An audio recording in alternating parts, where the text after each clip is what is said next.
guys, Tori here from Overlook Horizon. Surprise! We're here. Oh, maybe we're here. You got there's no feed. It didn't switch on its own. All right, it's supposed to switch on its own, but I'm here. I am here. Everything's working. Surprise!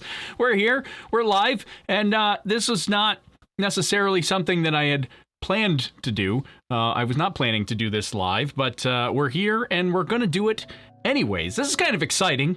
It's an exciting thing. It's not necessarily a rocket launch, but instead it's a rocket a green run hot fire test for the SLS rocket. That's NASA's big rocket, been in development forever. I figured this is kind of a big milestone, and about, I don't know, maybe 4 minutes ago, I decided to do this. This was not on my plan for today, but I was like, you know what? We should probably talk about this. Let's do it. Let me scramble and set something up.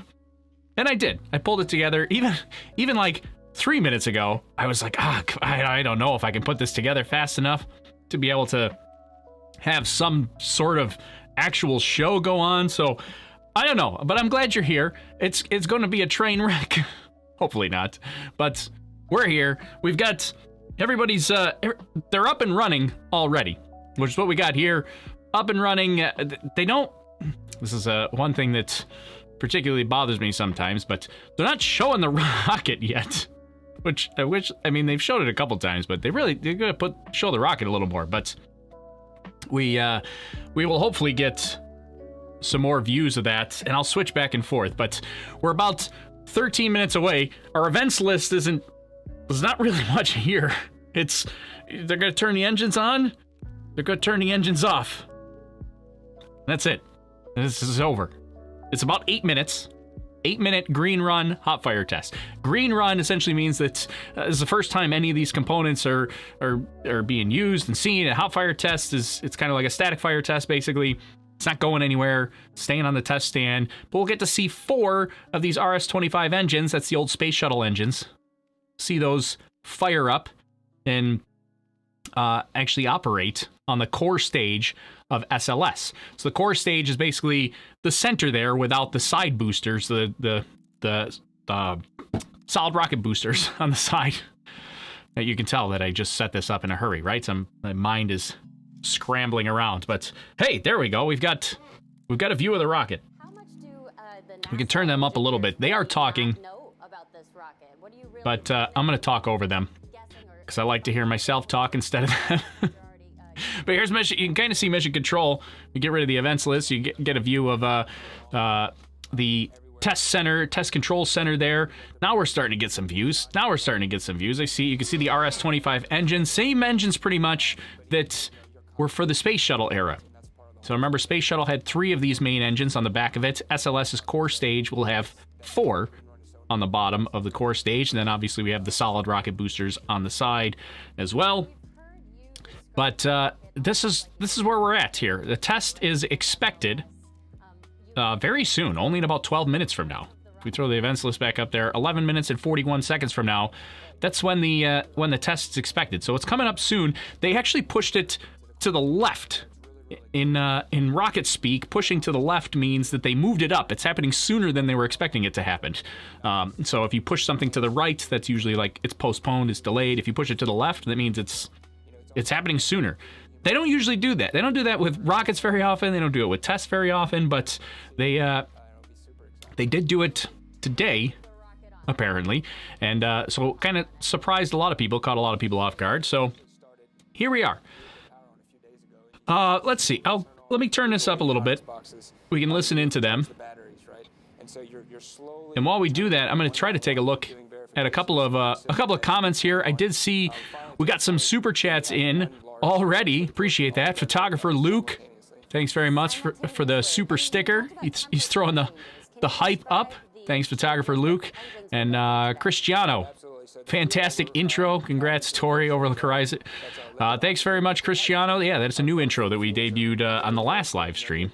That's going to be the new intro for at least for the foreseeable future until I get bored of that one and we change it again. But that's our new intro and outro as well. For those 2 propellants, and then when it comes time for ignition, in less than a second, we're getting up to a few thousand degrees temperature. that's a big difference really quickly. Yeah, it's very fast, and that's part of the thing which propels. There we go. core So, stage and the rest of the SLS. I know they're talking, and we all want to listen, but really we're here for the sights. You guys are here to hear me talk, aren't you? Maybe not, but hey, Framrick, one of our awesome moderators. Thanks, Framrick, for the super chat. Says hype. RS-25 engines are go. Yeah, look at those things. Those are fantastic. I think I show the space shuttle RS-25 engines in the intro. I think they're fake RS-25 engines that I show in the intro, but I do have footage of a real one. I don't think I put it in the intro, but I'm not sure. But I think they replaced, somebody correct me if I'm wrong, but I think the Space Shuttle Atlantis, which is in the intro at Kennedy Space Center, I think the engines on the back of that are not actual real RS-25 engines. Didn't they replace those with not real engines? Maybe I'm wrong on that. Somebody can correct me if I'm not correct on that. I wish they would turn... I also wish they would turn the mission control audio up. I can hear the mission control audio with my headphones in, like barely, in the background. I would crank the volume if they would just let us listen into mission control. I don't know why they don't do that. But let's see. Mike Awesome says, happy not birthday to you. Don't know your real birthday. Yeah, it's not my real birthday yet. That's in a couple months from now, but thanks for the happy not birthday, Mike Awesome. You're awesome. So we can come back and ask you exactly what they're talking about. Give us a breakdown. I'm excited now to be talking to an astronaut who is here with us, Tracy Caldwell Dyson. Tracy, it's so great to meet you. Thank you so much for being here. My pleasure. It's a real honor and a privilege to be here, so it's going to be exciting. Well, first I want to talk to you about... It's driving me nuts that I can hear the mission control audio in the background. I'm really trying to listen to it, but... STS-118 specifically, and one of those engines that flew you to space is a generic Total Space. Total Space, which I'm not sure who's behind the Total Space, but I was on the Total Space Network podcast, their deep dive podcast. They got a nice set of shows over there. Definitely, if you're into podcasts and things like that, definitely go check out Total Space.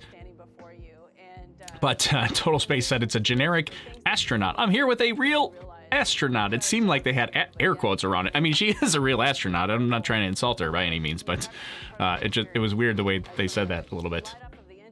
Hey, Caesar Anitas. Hi from Colombia. Always enjoy your show. Well, thanks, Caesar. Recognize the name. Always enjoy when you're here. Thanks, Caesar. Appreciate that. Let's see. David says it looks rusty already? It didn't look too rusty to me. Maybe it's just talk about the orange color. We saw that before on Space Shuttle. Remember the external fuel tank on Space Shuttle was orange as well? Except for the first one, which they painted white. We've got... Is that my chair squeaking? Wow, getting a lot of... Can you guys hear that? Why is my chair squeaking so much? Interesting. Doesn't usually do that. Let's see what else we had while our astronaut is talking. Wow, an astronaut at an NASA facility.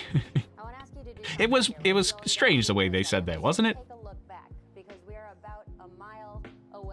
One thing, so they just mentioned on the stream, and I kind of find this, so since they're not showing the rocket, I wish they would show the rocket a little more often. So instead of going full screen on them, we're gonna go full screen on me, so I can put the events list up here, and you can see it's not too many events, but at least it's got the countdown. One thing that they did mention is that they're only like a mile away from the rocket, which is kind of crazy to me. The closest I've ever gotten to a launch, and I think it's the closest you can get at the Kennedy Space Center, is like 2.9 miles away or something like that on the NASA Causeway. And even that, like, it's pretty loud from there. I'm very surprised that they're allowed to go just a mile away from this test stand. Like, that's shocking to me.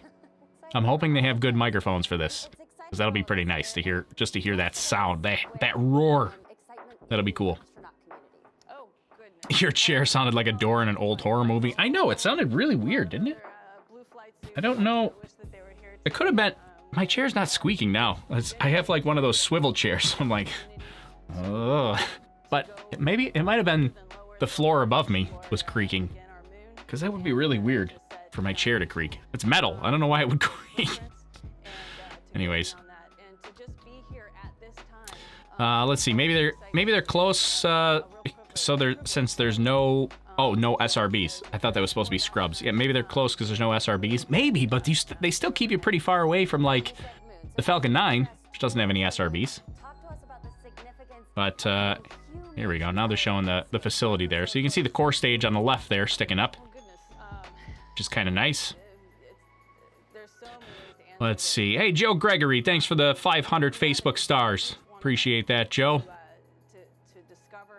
Let's see. I'm missing one of my panels. See, I set this up in a hurry. We need one of my panels I'm missing. Hold on. Listening to our real-life astronaut for a second. Not having a camera view every single place you need to look. It's, I think, vital to have humans involved, but the spirit of exploration is within our hearts, and there's no other way to live it out but to send our humans to these destinations. And there's a lot of people watching today, and a lot of kids watching today, young girls watching today. Do you have anything you want to say to them specifically? Oh, goodness. Well, with what time we have left, I would say that the most important thing to do is to know what you enjoy doing and start now taking note of those things, because what we really want is the best in you, and what brings the best in you out for everyone to see is doing the things that you enjoy. And so I would encourage everyone to go and explore all the things that you are doing right now, and ask yourself if you didn't have to get a grade in this, would you still be doing it? And so I just think that it's within their reach to fulfill their dreams, as long as what they're doing is what they. All right, we're gonna turn it up. Nice little inspirational message. I see Michael says Michael had mentioned over on Periscope, which Periscope is apparently going away. So FYI, if you're watching on Periscope, that's not going to last very long. I think it's going away in March, but Michael had mentioned Tori is also on YouTube. Yeah, if you're not watching on YouTube and you're on Facebook or Twitch or anything like that, we're multi-streaming, multicasting. Facebook, YouTube, Twitch, and Periscope all at the same time. So gets a little confusing. I do have all the chat up here, but sometimes your chat messages go away. If you're on Twitch and, there's only we don't have a ton of people that watch on Twitch, but, maybe you get like 4 or 5 chat messages. Just keep in mind, for every 4 or 5 you have, I got a bunch others from the other platforms too, so they kind of fly by a little bit, but I try to get to them all. What if the SLS money went to SpaceX? We would be on Mars by now. Yeah, a lot of money has gone into SLS. It'll be kind of awesome to see what they can do with it, but yeah, it has been a lot of money. I don't know about that, but yeah. Total Space sent me a DM on Discord. Worth checking. All right, I'll check that. You want me to check that now? I can check that in a second. Let's see. You know what? I would. This is gonna be boring, but I would want a salad. We're gonna get you some WD-40 for your birthday. Yeah, I don't know. I'm still miffed about the squeaking on the chair. It hasn't done it since then. Might have been the floor above me. Maybe it wasn't my chair. I didn't. Are you going to stream Rocket Lab's launch? I'm not planning to. It's kind of late at night for me. The last couple days have... With all the G's pressing, I hear mission control. It kind of keeps you. Play the mission control audio. Okay, one last question for you. They're just talking over it. What is the coolest thing you've experienced being an astronaut? Oh, I gotta say that it is being in shorts and a t-shirt. Squeaking sounded like floorboards. It could have been. It could have been the floorboards above me. I thought maybe it was my chair, but maybe it was the floorboards above me. It was pretty loud in my ears. Yeah, so I'm kind of surprised. So we're like a minute away. And I don't know, there's not really a lot of fanfare here. Going to watch with you. We're going to take a step back. Okay. We are going to watch the test stand, and we're going to listen in, and we are going to ask Alex to please pay extra special attention, because we're going to come back and ask you what's going on in the control room. So again, we are going to take a step back and all just watch the test stand for just a few minutes.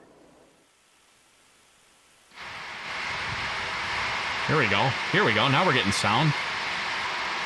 Oh, is this... What do we have?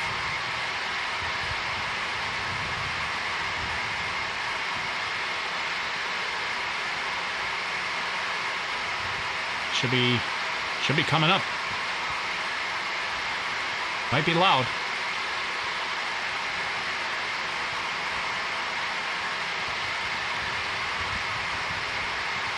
Five seconds? I don't know. I have no idea. I don't know what's happening.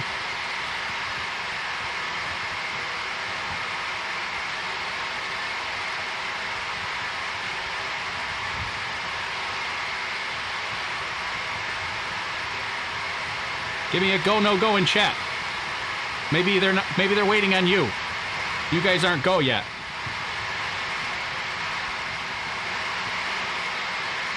You guys didn't give me a go, no go.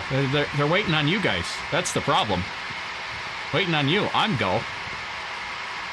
There we go. Now I see him coming in.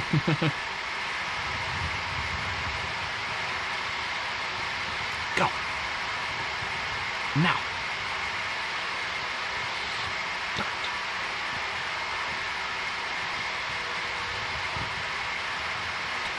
Do something. I don't know what's it.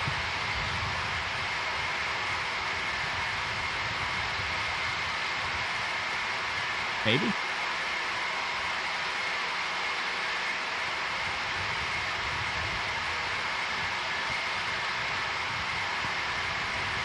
Every time they switch camera angles, I think this is it.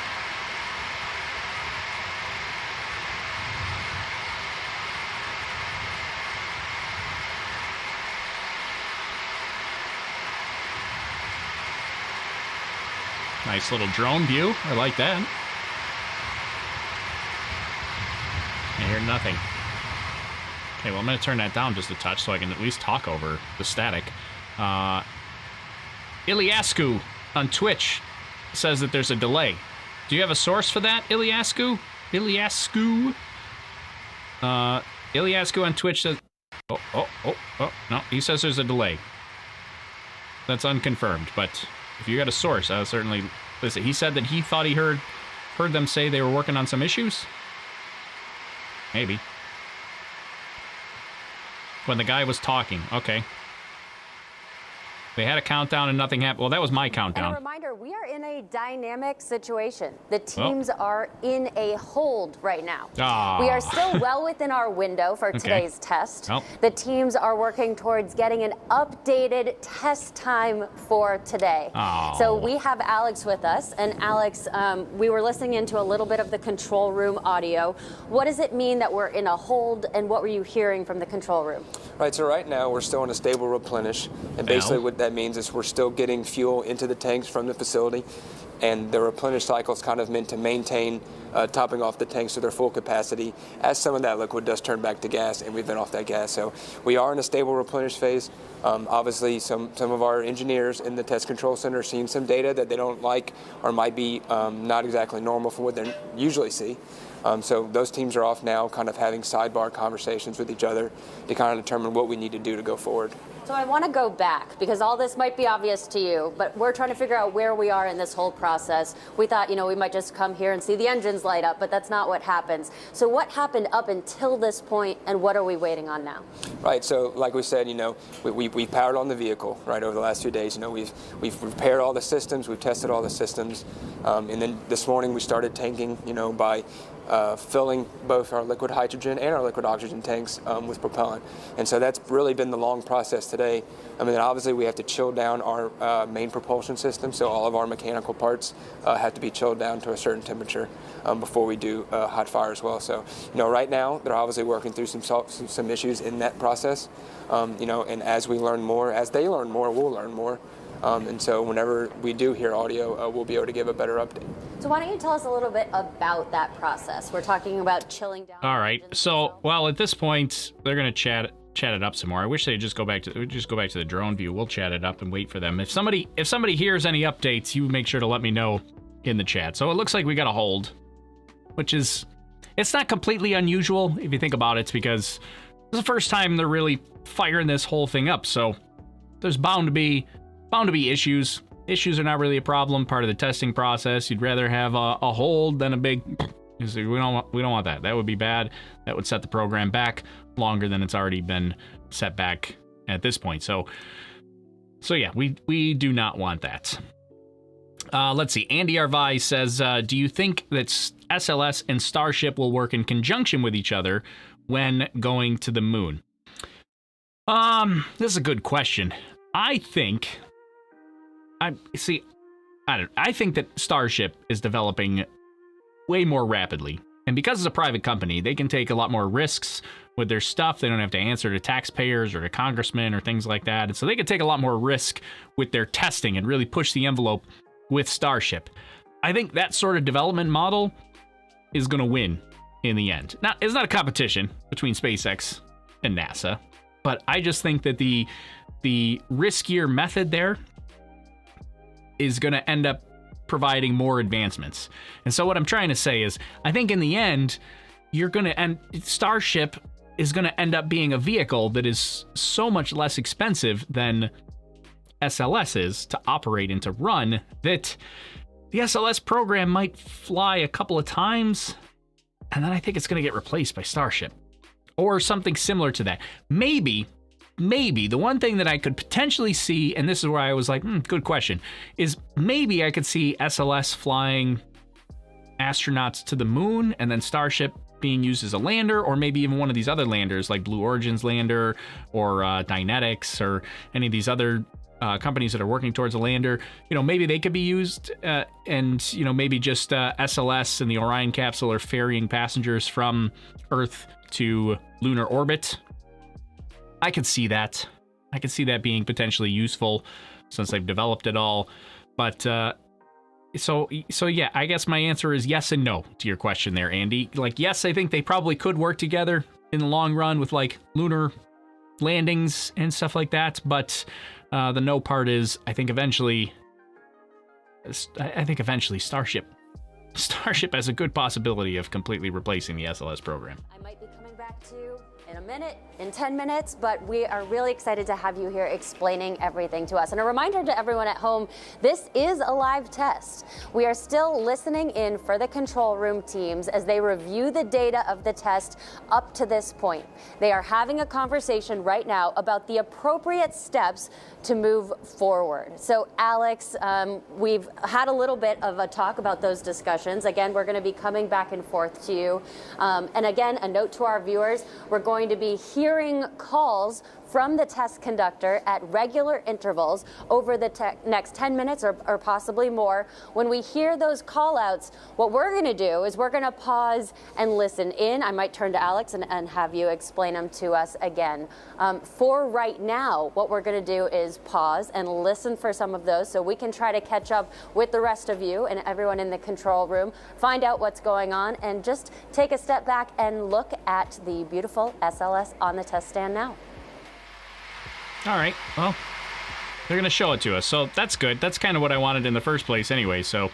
All right, a couple other questions. Jeff Walsma over on Facebook says, whatever happened to the Dreamliner project? You're talking about Boeing's Starliner? Is that what you're talking about?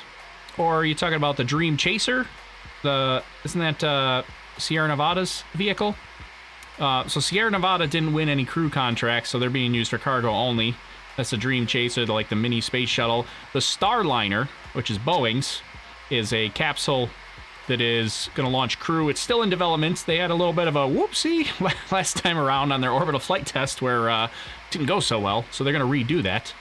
And that's going to happen this spring. Like, I think April is when the Starliner is going to redo their uncrewed flight test. And then hopefully it'll start flying crew later this year if everything goes well. Fingers crossed. So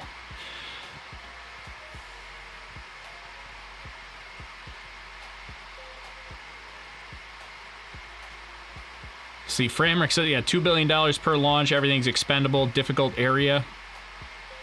Yeah. I see. I think that's going to be the trouble with a program like SLS. I mean, you could, using an expendable vehicle, I don't think is completely out of the question. I think an expendable vehicle could potentially still be used if it provided access to something we don't have access to. Like, if SLS was our only way of getting crew to Mars, then SLS would be useful.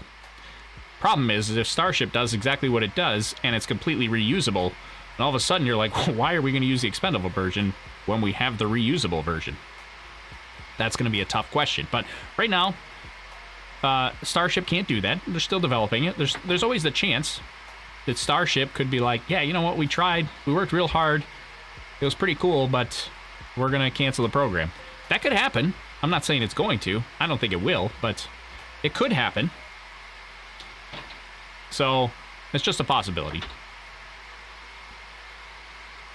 I mean, SLS, I don't know. I still don't know. You still don't really know who's going to make it, further in development. Whether it's going to be SLS or whether it's going to be Starship. I mean, Starship is progressing very, very quickly, but they are still in the early stages right now. That could slow down in the later stages. Not saying it will, but it could. We don't know. Indefinite hold? Yes, pretty much. We're just holding and waiting at this point. We get nothing happening, no update.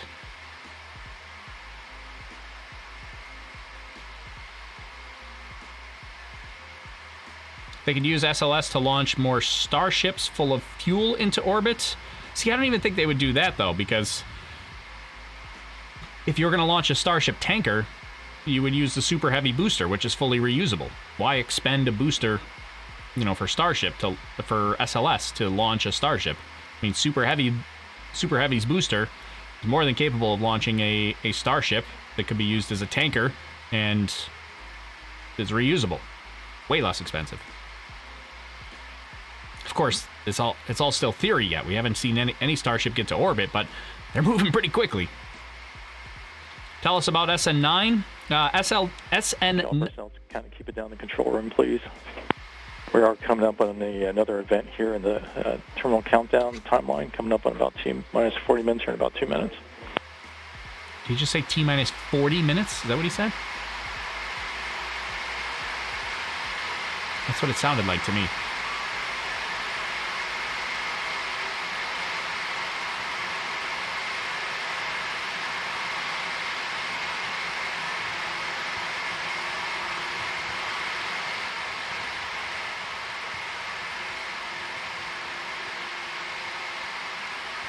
That sounded like he said 40 minutes, so I guess I'm gonna put 40 minutes up. What time are we at here now?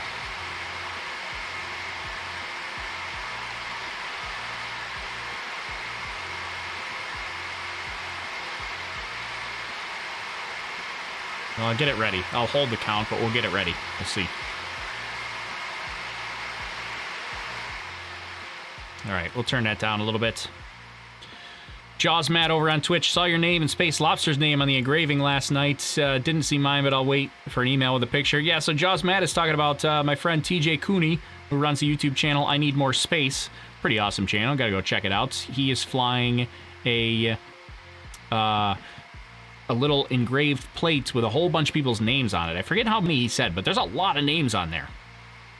And he's got my name and the Space Lobster on there, and they're going to the moon on the launch of the Peregrine lunar lander, which is flying on the United Launch Alliance's debut of the Vulcan rocket at the end of 2021. So Space Lobster's going to the moon. That'll be kind of cool. Definitely check out TJ's channel, I Need More Space. He did a live stream last night, which unfortunately I missed. I was going to stay up. I was up super early for work yesterday, and then I fell asleep like at 7 o'clock in the evening. I was just out cold. So I meant to watch the stream, but I missed it completely. I had to watch the replay today. Let's see. Nomadic Wanderer says T-minus 42 minutes per control. 42 minutes. All right. That sounded about what I heard. So if I take this off of... Well, that would be like 4:55 my time. So it'd be something like this, maybe? Right, all personnel. We're going to be picking up on page 3.27. We're at the T-minus 40-minute time mark event. Step 4.61, SCE. Let's go ahead and initiate the terminal count sequencer IOC for substep alpha. Let's go ahead and enable TCC user _ hold. Let me know when that's enabled. Okay. Sounds like we're about 40 minutes away. All right, it's a little longer, but... User hold enabled in green. Copy, and then please enable STCTR 48, please, the stage controller terminal countdown engine anomaly, if not already enabled. STCTR 48 enabled in green. Copy that. Takes us to step 4.62 sequencer. Let's go ahead and perform the stage controller terminal count sequencer setup as follows. Please ensure the countdown timer is open. CDT window is open. And ensure your display test commit criteria is also open. TCC display is also open. Copy. And we're going to go to sub-step Charlie. If you would verify on the terminal count sequencer that the ISC has been initiated. Verifying initialization was successful. Copy. And verify engine configuration is hot fire. Engine configuration is hot fire. And verify display configuration is hot fire. Display configuration is also hot fire. For sub-step 4, please record the version of the GLS events table being used for today. Okay, version hot fire, version R98 Rev 8. Did you copy that, BQA1? No, sir. Engine configuration being used today is hot fire, version R98 Rev 8. Version hot fire R98 Rev A. Correct, Rev Alpha. Copy, that takes us top of... A is that Alpha, right? Hot fire R98 Rev A, copy. Okay, that takes us to the top of page 328 for sub-step 5. Verify that the engine configuration is the desired version of the GLS events table that you just mentioned. Confirmed. And verify the display configuration is also the desired version of the GLS events table. Also confirmed. Okay, under your TCS engine status, verify activate sequencer is selected and displayed. TCS engine status activated. Copy that. Okay, per the note there, TCS will automatically stop at the T-minus 10-minute hold point. HEA, if you're on 16, step 4.63 is yours. Copy that. NTC is HEI in 16. Give him a second. Here's coming to 16. Go for NTC. NTC, can you please verify and or perform a helium spin start panel activation for DOP 11 to provide 1,000 to 1,300 PSIG to the CAPUs? Roger that. It is set up. I'm just going to be quiet for a bit while they're talking. Copy that. This is interesting to me. Record a UTC on that of 016 21 17 07. Copy 016 21 17 07. Copy that, and the NTC, the next step is yours per step 4.64, please. Roger that. And in DTC, let's go ahead and prepare the deflector for test configuration. And he's on the phone, but he's been coordinating with the water plant, and he'll get the bypasses open in just a moment. Copy that. And then NTC, per our discussion, we will we will maintain the current timeline and the current countdown time per our discussion. Roger that. Sounds good.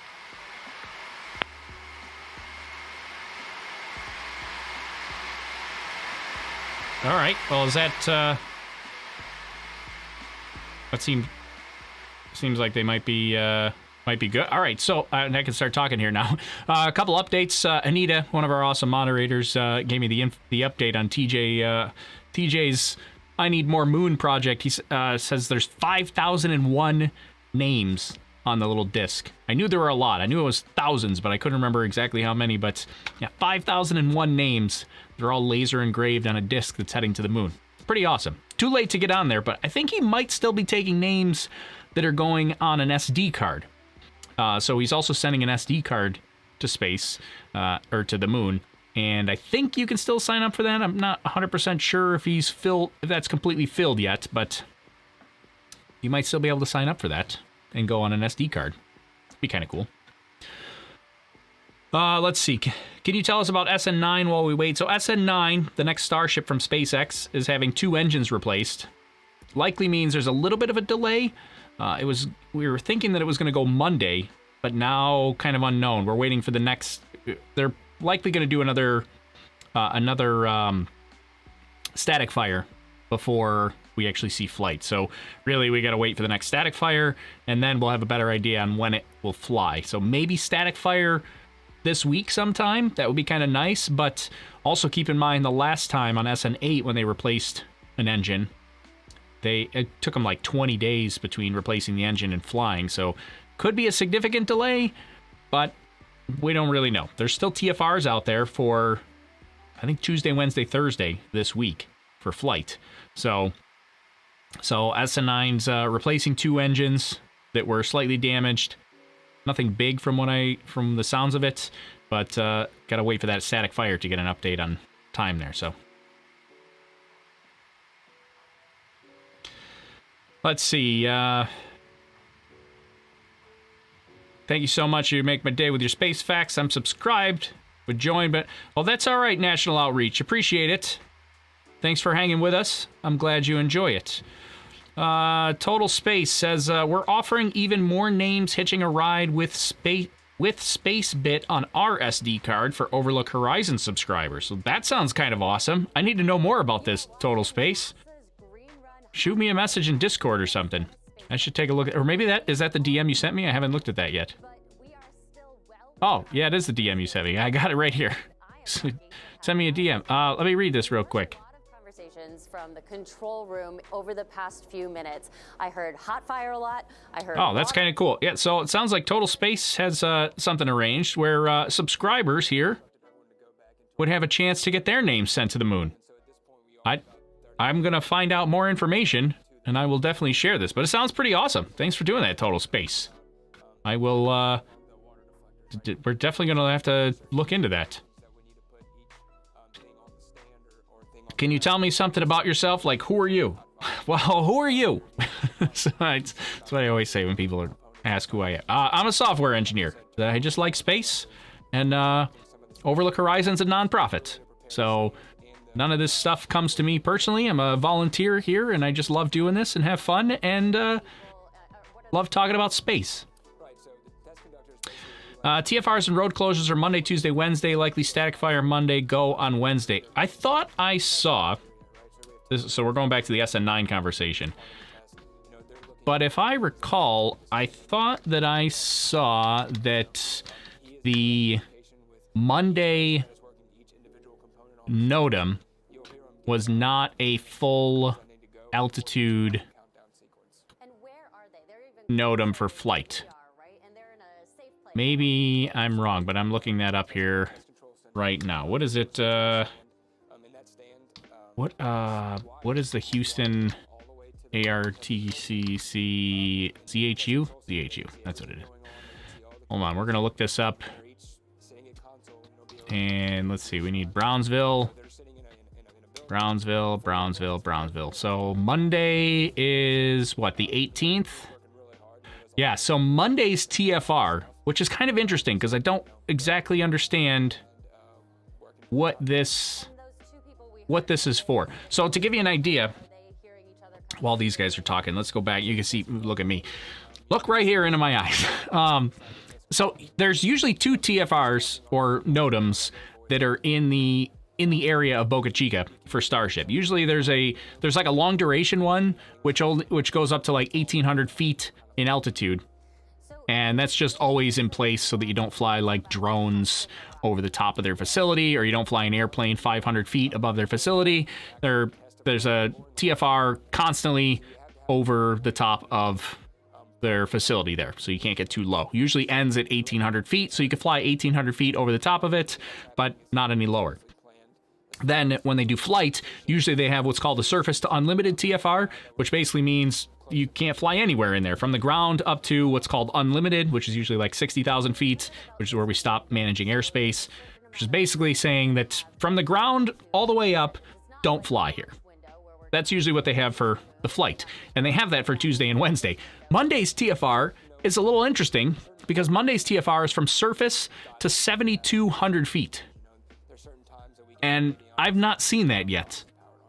And I don't know why it stops at 7,200 feet. I don't know why it goes past 1,800 and why it stops at 7,200. So it's kind of a weird middle ground that I don't know why. I don't know what it's for. So that's what Mondays is. So yeah, no, they can't fly to 40,000 feet with a TFR that only goes to 7,000 feet. So, but they could do a static fire, but they don't usually do that kind of TFR for a static fire either. So I don't know. If anybody knows, let your pal Tori know. Fill me in. All right, let me see. Flanagan Film. Hey, thanks, Flanagan Film. So thanks for the super chat there. Says great show. Keep up the great work. Well, thank you. I kind of threw this together at the last minute, but I'm glad you're here and hanging with us and enjoying it while we hurry up and wait for SLS to fire off. Let's see. So they're coming back to us soon. We'll go back to these views now that we've got the test stand up. Test expected at 5 p.m. Eastern time. So my time is at 4. Yeah, so I guess I'm gonna update that. It's only about 5 minutes, so we'll update that to here. Because now they say expected at 5 p.m., which would be 34 minutes from now. And I probably should add a little bit of a delay. Just a couple of seconds. Oops. Not 20 minutes. 20 seconds. That's what I meant to add. There we go. About a 20-second YouTube delay. So if the test is at 5 p.m., it would actually get to me at, 5 p.m. in 20 seconds. We'll see how accurate that is. Okay.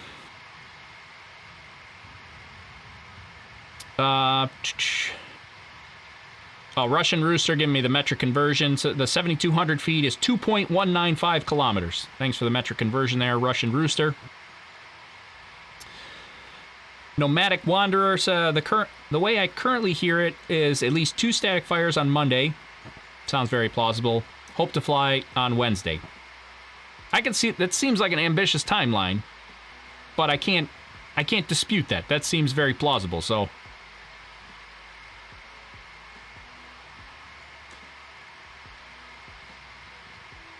is it just in case it shoots off? It would be the first time they've done that, so I don't know. I don't know what it's for.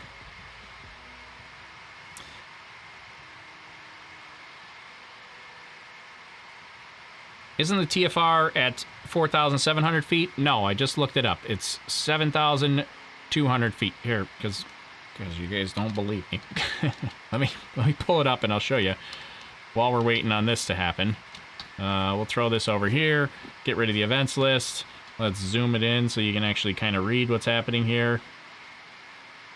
And so here's the TFR that I found for Monday. So this is at ZHU, which is Houston's ARTCC. It's an airspace TFR for Brownsville, Texas area. Temporary flight restriction with an area bounded by, and then these are the coordinates that define what the shape of the area is. And then to a point of origin, surface to 7,200 feet to provide a safe environment for space operations. Pursuant to CFR, blah, blah, blah. That's just the section of regulations that govern this. SpaceX are authorized in the airspace. Then it's got the SpaceX telephone number. Don't call them. Come on. And the FAA facility, blah, blah, blah. So that's the TFR for right here. Start date 1/18, 1200 to, and also it goes from 1/18, which is Monday, all the way to the 21st. So it's not just a one-day TFR. It goes from Monday to Thursday, which is it's an interesting one. But Thursday at 6 a.m. And that's 6 a.m. UTC, which is basically that's midnight Wednesday for Boca Chica. So that's a weird one. I can't say that I understand why that's there, but it's a weird one. Okay. Let's get that up there. Go back to here.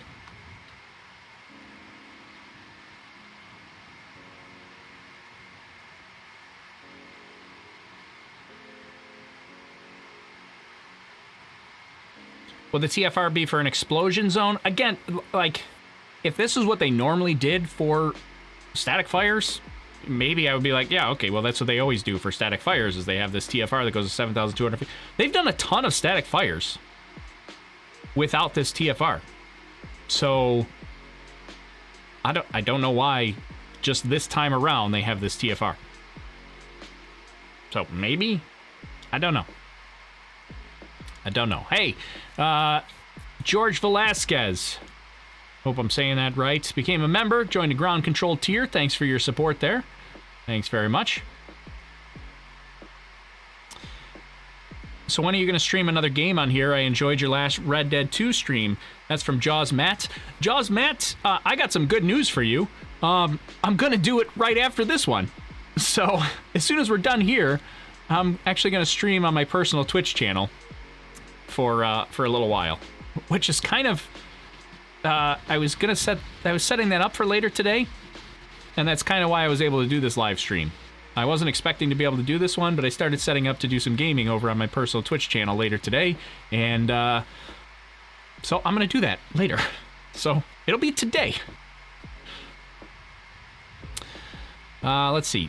Your live videos are... This is from Boris over on Facebook. Your live videos are great. You're very well prepared and serve us a lot of useful pieces of information. Keep up the good work. Well, thanks, Boris. I don't feel super prepared for today because I threw this together last minute, but I'm glad you enjoy it. Any new Legos? Yeah, at some point we got to put together the Saturn V. I'm not ready to do that yet, but we will do that soon. You should play Kerbal Space Program. It's a rocket building game. I play Kerbal Space Program quite a bit on the channel. I'm actually going to play something different today, but Framrick says, no, it was well prepared. Right, Framrick, of course. I am well prepared today. I am very prepared today.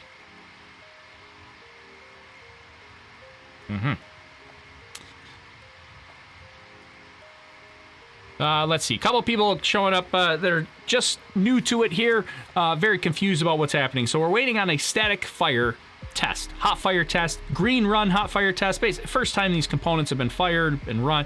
So you've got the SLS core stage, which is on the back side of that test stand that we're looking at right there. So on the back side of this test stand, you can kind of see the orange. Oh, there it is. Perfect timing. You see the orange core stage right there. That's the, holding all the fuel and liquid oxidizer inside of there. And then we've got 4 RS-25 engines on the bottom of that. The RS-25 engines are what flew on the space shuttle. They were the main engines on the space shuttle. Not the solid rocket boosters, but the main engine that were actually attached to the space shuttle. That's what's on the core stage of the SLS rocket here. So they're firing 4 RS-25 engines. They're going to fire them for 8 minutes. It's going to be an 8-minute long test today to basically... see if she breaks, or if she can, hopefully she doesn't, but that's the idea. So, let's see. This is my first static fire test live stream, but not new to Overlook Horizon. Everything is planned. Yes, everything. I do not improvise anything here. This is a fully scripted show, and everything is planned out. Oh, yep, exactly.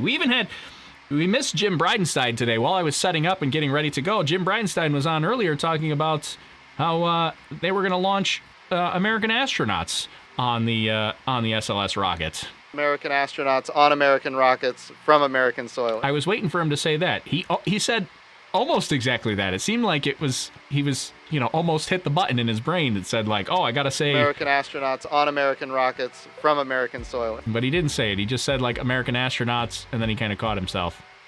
So, but technically, this will be American astronauts on American rockets from American soil. It's just not the first one. That was Crew Dragon, which happened in May. I mean, the first one since Space Shuttle, that is. American astronauts on American rockets from American soil. So, we missed him a little bit earlier today. What are the chances of seeing a RUD today? I would like to say very low. It's going to be a very, very bad day for NASA if we have a RUD. RUD meaning a rapid unscheduled disassembly. So I'm going to say chances are low, because hopefully the team is very well prepared for this, and they're monitoring all the systems very closely. They are being very conservative with this whole process. They're not going to chance anything. So I'm going to say the chances are very low. But it is a test. If it happens, it's better than it happening when there's crew on board. But it would also be a very, very bad day for NASA if that were to happen. Space Lobster ate the T-Teb. That's the answer. Do you know when the next launch of Crew Dragon will be? It's supposed to be in January, as far as I know, with Russian cosmonauts on board too. No. Nope. So the next one is the next Crew Dragon launch is going to be in April, which is Crew 2. And there's no Russian cosmonauts on board that particular flight. There will be eventually, but this is Crew 2 will be in April, and then Crew 3 is in September, I think? September or October, somewhere in that range. So we've got some time. Remember, there's 6-month missions now. They just launched Crew 1 in November, and it's about a 6-month long mission when they're at the International Space Station, so. I think Crew 1 is supposed to end right around that, is going to end right around that same time when they're getting ready to send Crew 2 up. I think the way it's going to work is Crew 1 is going to come back first, around like March 30th, and then Crew 2 is going to go up shortly thereafter. I believe that's the way that's going to work.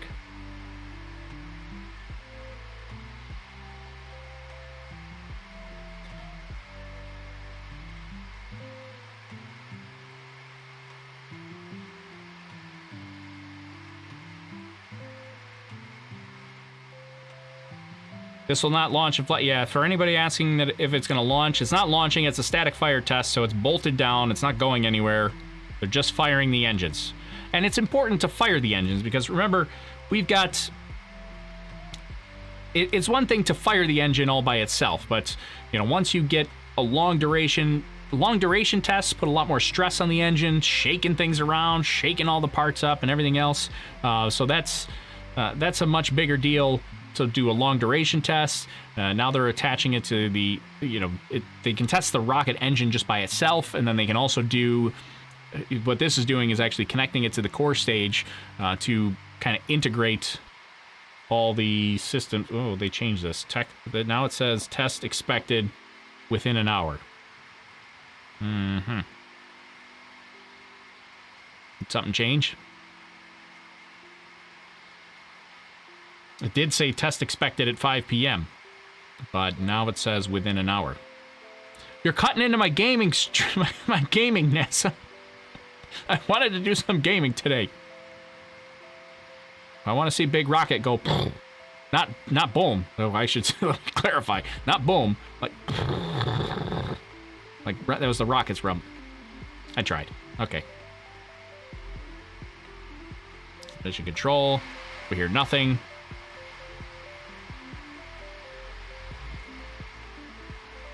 Too much to ask for them to give us mission control audio.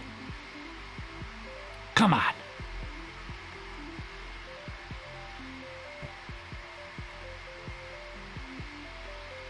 How is it done that the rocket doesn't push upwards? So it's the same thing.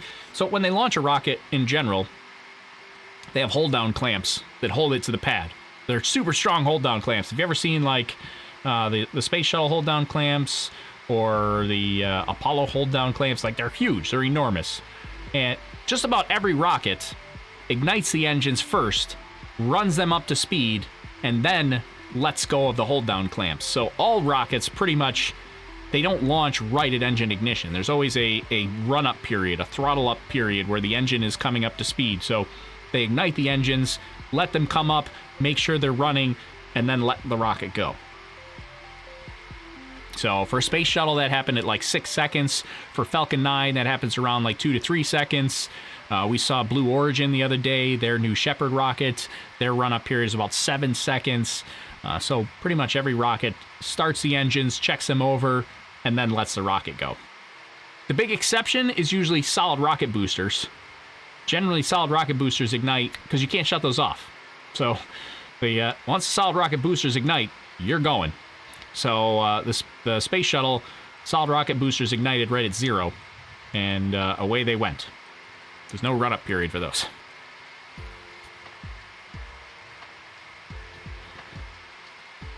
Let's see. Oh, George Vasquez already upgraded the membership to Rocket Engineer. Well, thanks for your support there. Now you can get access to our secret Discord channels.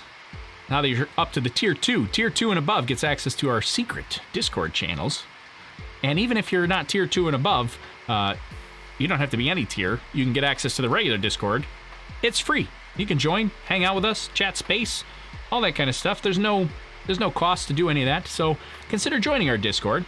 There's no cost. We talk about space. We got a huge community there, awesome people, everybody chatting about space and science and technology and all that kind of stuff. So consider joining our Discord. Become part of our circle here, our community, the Space Lobster Nation, as we call it. Every once in a while, you'll see my friend the Space Lobster pop up, or down here. I haven't seen him pop up down here. He's supposed to pop up when new people subscribe down here. I haven't seen him pop up. Maybe nobody's subscribing today. All right, well. Somebody subscribe so I can see if my new lobster shows up. I saw the big lobster show up, but the little lobster is supposed to show up too, but he wasn't showing up. Let's see, link to Discord. If you're in the YouTube chat, our friendly Nightbot will give you a link. And you can, let's see. There it is. So Nightbot just gave a link. Let me put a link over on Facebook and Twitch as well, so you guys have the Discord as well. Jeff Walsma, wish I could afford that. I like what you've done here, more affordable. I like what you have done here, more affordable, no offense. Well, the Discord, I'm not sure what you're exactly referring to there, Jeff. The Discord is free. There's no cost to it. But if you're talking about the memberships, there's a couple tiers of memberships. I don't want this to become a whole sales pitch, but there's a couple tiers of memberships, just not on Facebook. I see that comment came from Facebook. Facebook only has like one tier of membership, and I can't make more tiers of it. That's all there is. So, but on Patreon or on YouTube, there's 3 tiers, and the lowest one is like $1.99 or something like that, I think is what it is. But that's all right. If you don't want to do it, no big deal. Don't do anything you don't want to do. Just being here watching, that's cool too. I'm not trying to pressure anybody doing any of that kind of stuff. Just hang out and watch with us, and come back. That's cool too. I like having you here. All right, let's go. We'll go back to show the rocket. That's what you want to see. Nobody wants to see me.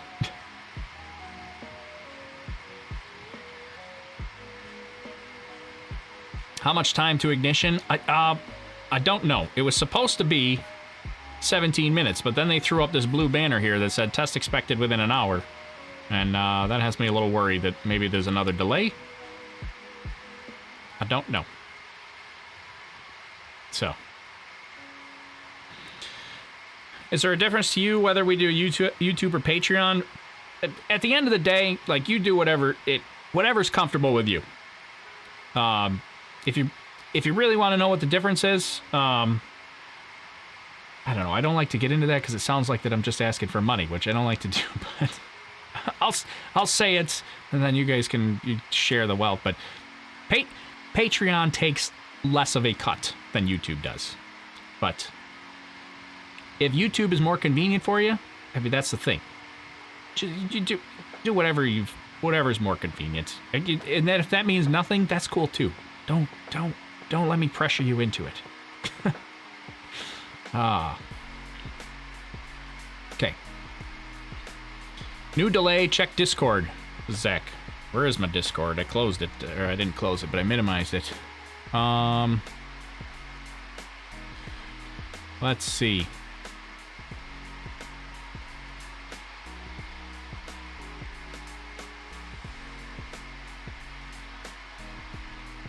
Check Discord. All I'm seeing as I'm scrolling through Discords is GIFs of myself. If you're not aware, our Discord community likes to turn me into GIFs. As I'm scrolling down, I see like 14 gifs of myself in Discord. I don't see anything about a delay. Somebody's got to like tag me or something on Discord because I can't read through all of these while I'm live. But if you know more information about a delay, tag me, and I'll see it.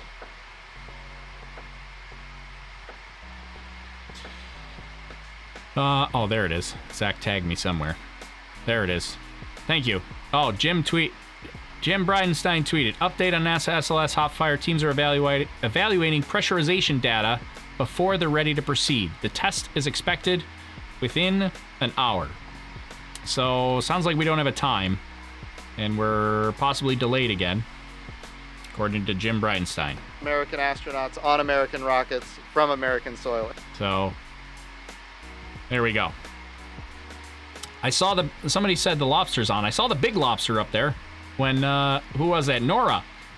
Nora became a member. Thanks, Nora. Nora, I'm going to butcher your last name. John Hall. Nora John Hall. Thanks, Nora. Thanks for your support. Welcome to the Inner Circle.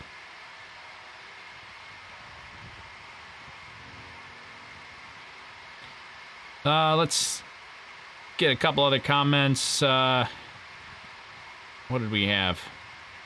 They displayed about 44 minutes. I haven't seen anything about time recently. All I see is that blue banner, but...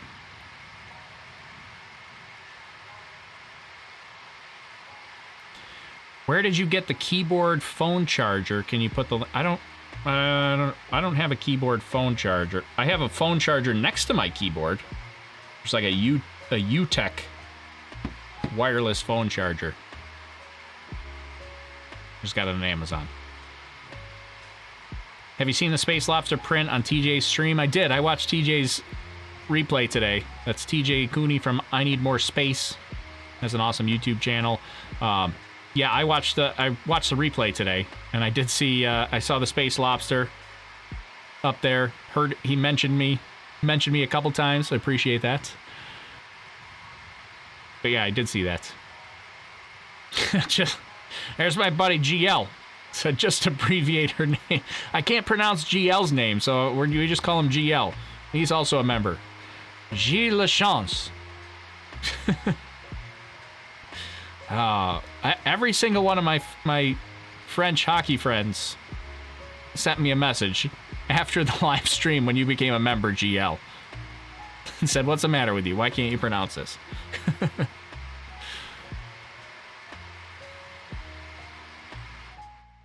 Oh. Sound? Oh, okay. My son has a question. Asked, has a lightning rod ever hit a rocket in the air while flying? I'm assuming you're talking about has a lightning bolt ever hit a rocket while flying? And yes, it has. Famously, it happened twice on the same flight. That was Apollo 12. And you are watching NASA's Green Run Hot Fire test here at Stennis Space Center. The teams are in a hold, but we are still well within our window for today's test. And we did just get an update. And so we've got our expert here, Alex, a core stage engineer. Alex, what did we just hear from the control room? So our test conductor is kind of discussing a path forward, obviously, with our test. Right now, we're about the T-minus 10 minute mark, so we're in a holding pattern for that T-minus 10. They're going to go around, continue to monitor our fuel levels, our propellant, how much propellant we have, not only in the core stage itself, but also we have on reserve. And then over the next 10 to 15 minutes, they'll kind of have a discussion about our propellant reserves, the path forward, and whether we're going to go into that T-minus 10 minute countdown sequence. Okay, so we heard about one hold earlier when we started taking our pauses and listening in. This sounds like we're in a different hold, is that right? Right, so the T-minus 10 hold is really the last major milestone before we get into a lot of the major operations that we use to get into the actual I can hear the mission control audio again in the background. Starting at the T-minus 10 mark, every minute we have a lot of very important tasks that we'll be doing up until hot fire. Okay, so let's walk through those. What else will we expect to hear once we hit T-minus 10? And then what are some of the calls we can expect to listen in on and expect going forward? Right, so once we start T-minus 10 count, we'll have a lot of software that gets initiated to start the hot fire, right? And some of that's automated, some of it's not. We'll move into activation of some of our major propulsion components. We'll turn on our CAPUs at about the 4-minute mark, and those are used to kind of steer our engines with our hydraulic system. From there, we'll start certain purges inside the engine section, and then we'll move into internal power within the rocket, so it's fully powering itself, and then we'll start the engine sequence. And a reminder, this is a live show. We are listening into the control room. It's very important that Alex doesn't just keep talking, giving us interesting answers the whole time, because he needs to listen in to be able to digest what we're hearing so he can tell us what's going on and we can get more of an update.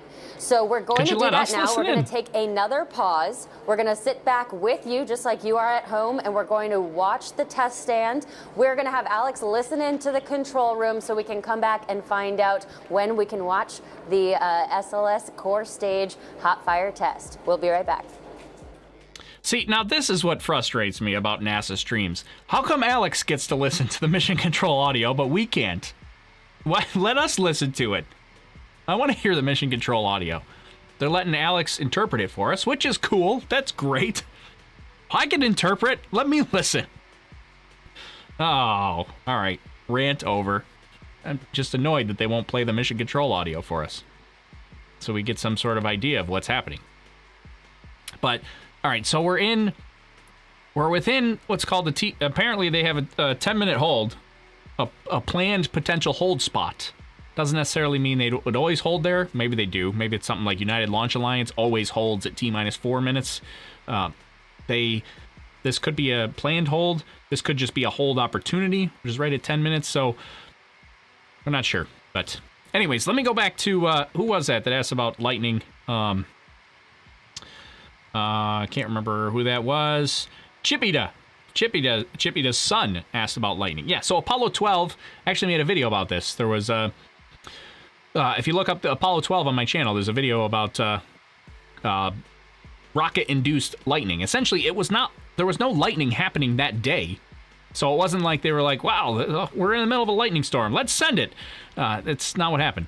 There was no lightning happening, but the clouds in the atmosphere were electrified enough that when they sent the rocket, it turned into a giant lightning rod, struck the rocket, had a path to the ground through the exhaust, and made their systems go crazy.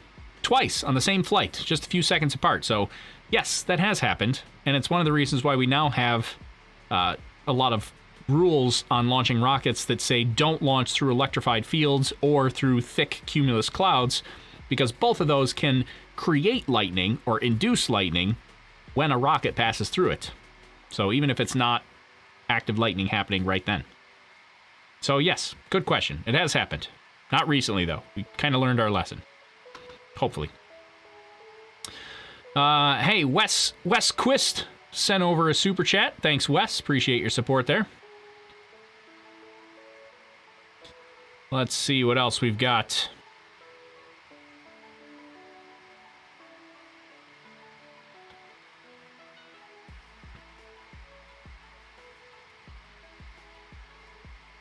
Wide open window for a go. I don't know. What is the window today?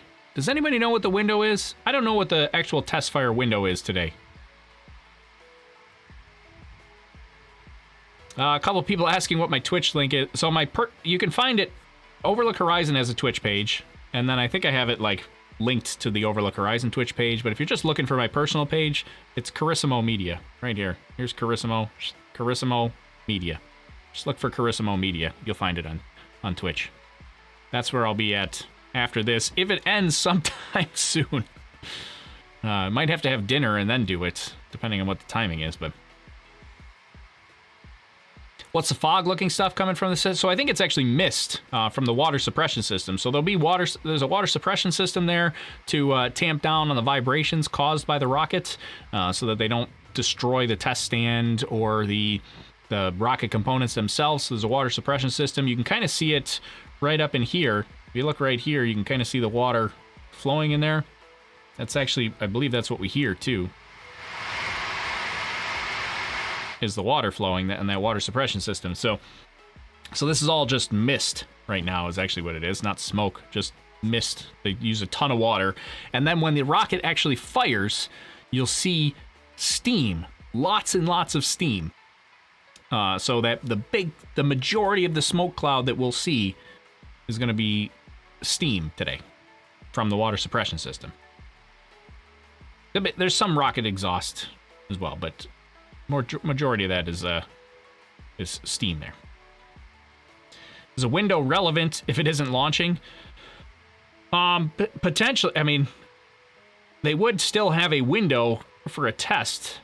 Sometimes they would have windows, like Starship does static fires, and they have windows for how long they can keep the road closed for, the nearby road.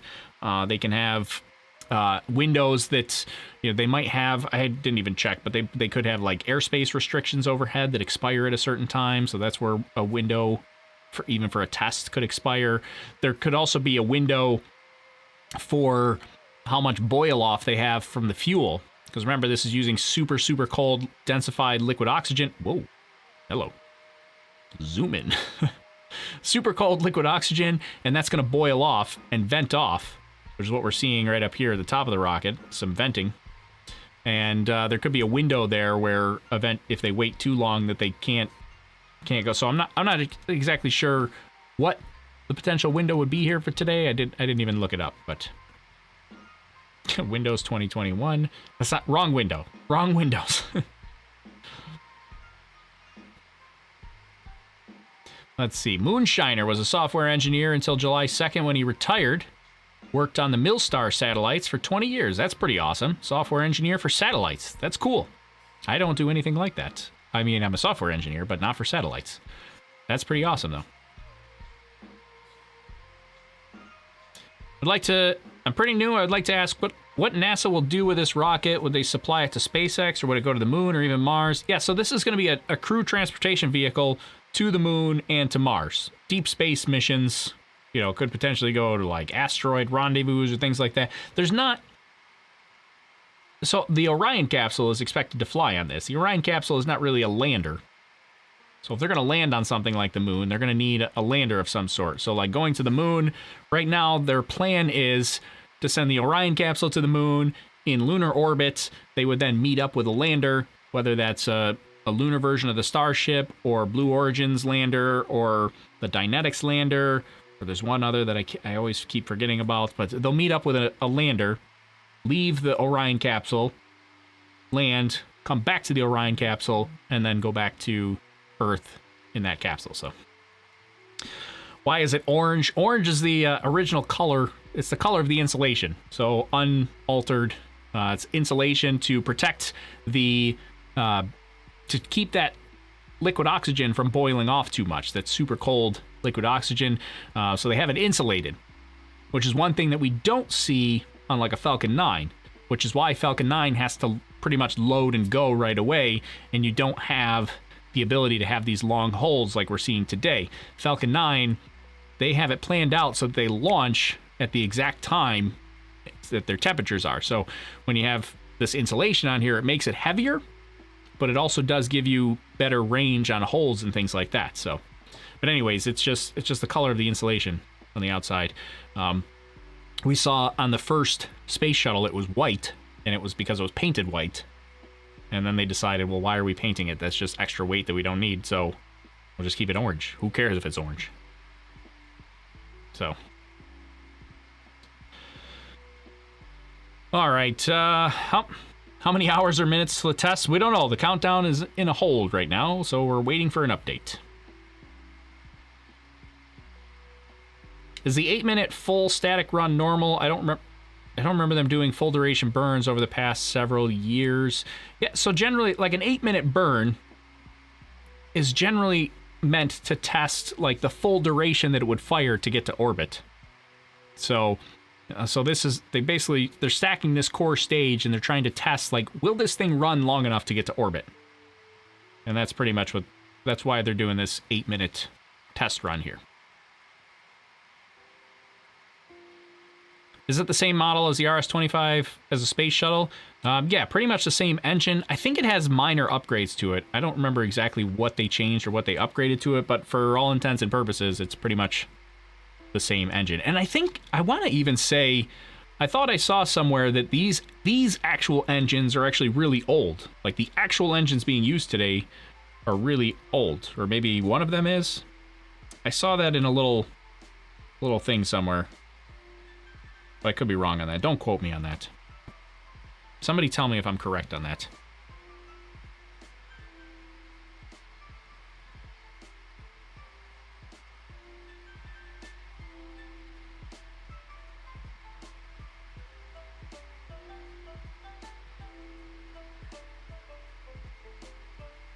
Orion software engineer checking in. Excited and a little bit nervous for the test. So that's Benjamin Straw, an Orion software engineer. I would be nervous too. We were talking about that a little bit earlier. Like this is a big test. I mean, this has got to go right so we can keep pushing the program forward. Thought this was just a test of ignition. Is it really a launch? No, it is not a launch. This is a green run hot fire test. It's a static fire test. They're going to run the engines for 8 minutes. 8 minutes long. So it's a long test. Oh, there we go. Zach, one of our Patreon members, sent me. He said, yes, confirmed all 4 are old engines. E2045 has 12 flights. E2056 has 4 flights, E2058 6 flights, E2063 3 flights. So one was part of John Glenn's launch, 10 missions to the ISS, the launch of the Hubble final shuttle mission.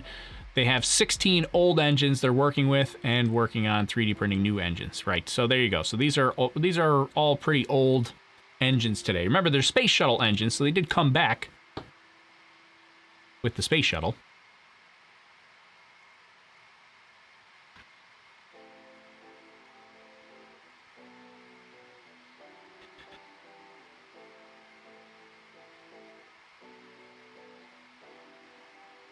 I've been waiting 1 hour for the test. You and me both. I thought we were going to have a test an hour ago, but not so much.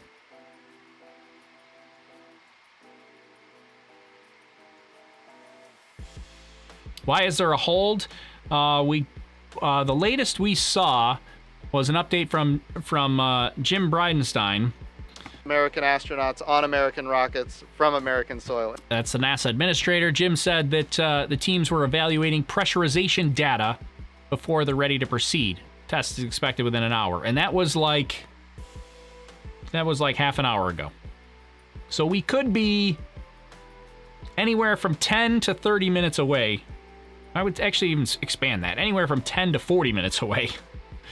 There's a big unknown. But yeah, that's all I got. I don't have anything else.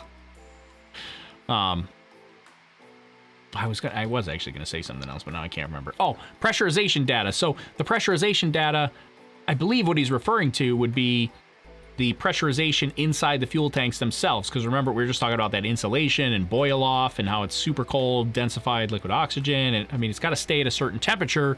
It's going to boil off. As it boils off, it expands. It can overpressurize the tank if it's not vented off. If too much of it boils off and expands, then you don't have enough of that liquid oxygen left to actually fuel the rocket. So I think that's the pressurization data that he's talking about, is they're just trying to see, like, all right, how much pressure is in the rocket? How much fuel do we actually have? All that kind of stuff. So that's what we're waiting on, and that's the last we heard from Jim. American astronauts on American rockets from American soil. And I was just checking to see. Yeah, there's nothing new. So that was half an hour ago that he put that on the Twitter machine.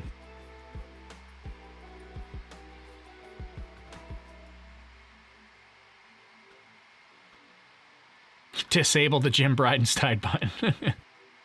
Our Discord members are trying to get me to stop hitting the button. You don't like my button? American astronauts on American rockets from American soil. You heard that? You heard a couple times? That's a couple of our moderators. I hate hearing that American astronaut sentence. I know, that's kind of the funny part. Is like he would just repeat it over and over. Like every time he would do a speech about crewed flight on Crew Dragon or Starliner, it would always come out and say American astronauts on American rockets from American soil. And every time we'd be like, oh, we know, Jim, we're going to launch American astronauts from American rockets from American soil. We know, we get it. That's the funny part, but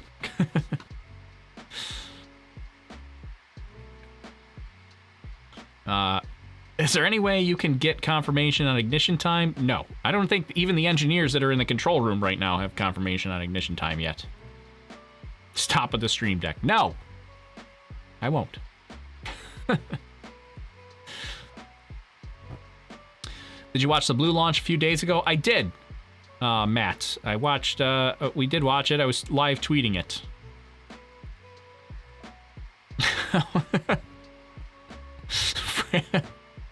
Framrick says they're playing a drink.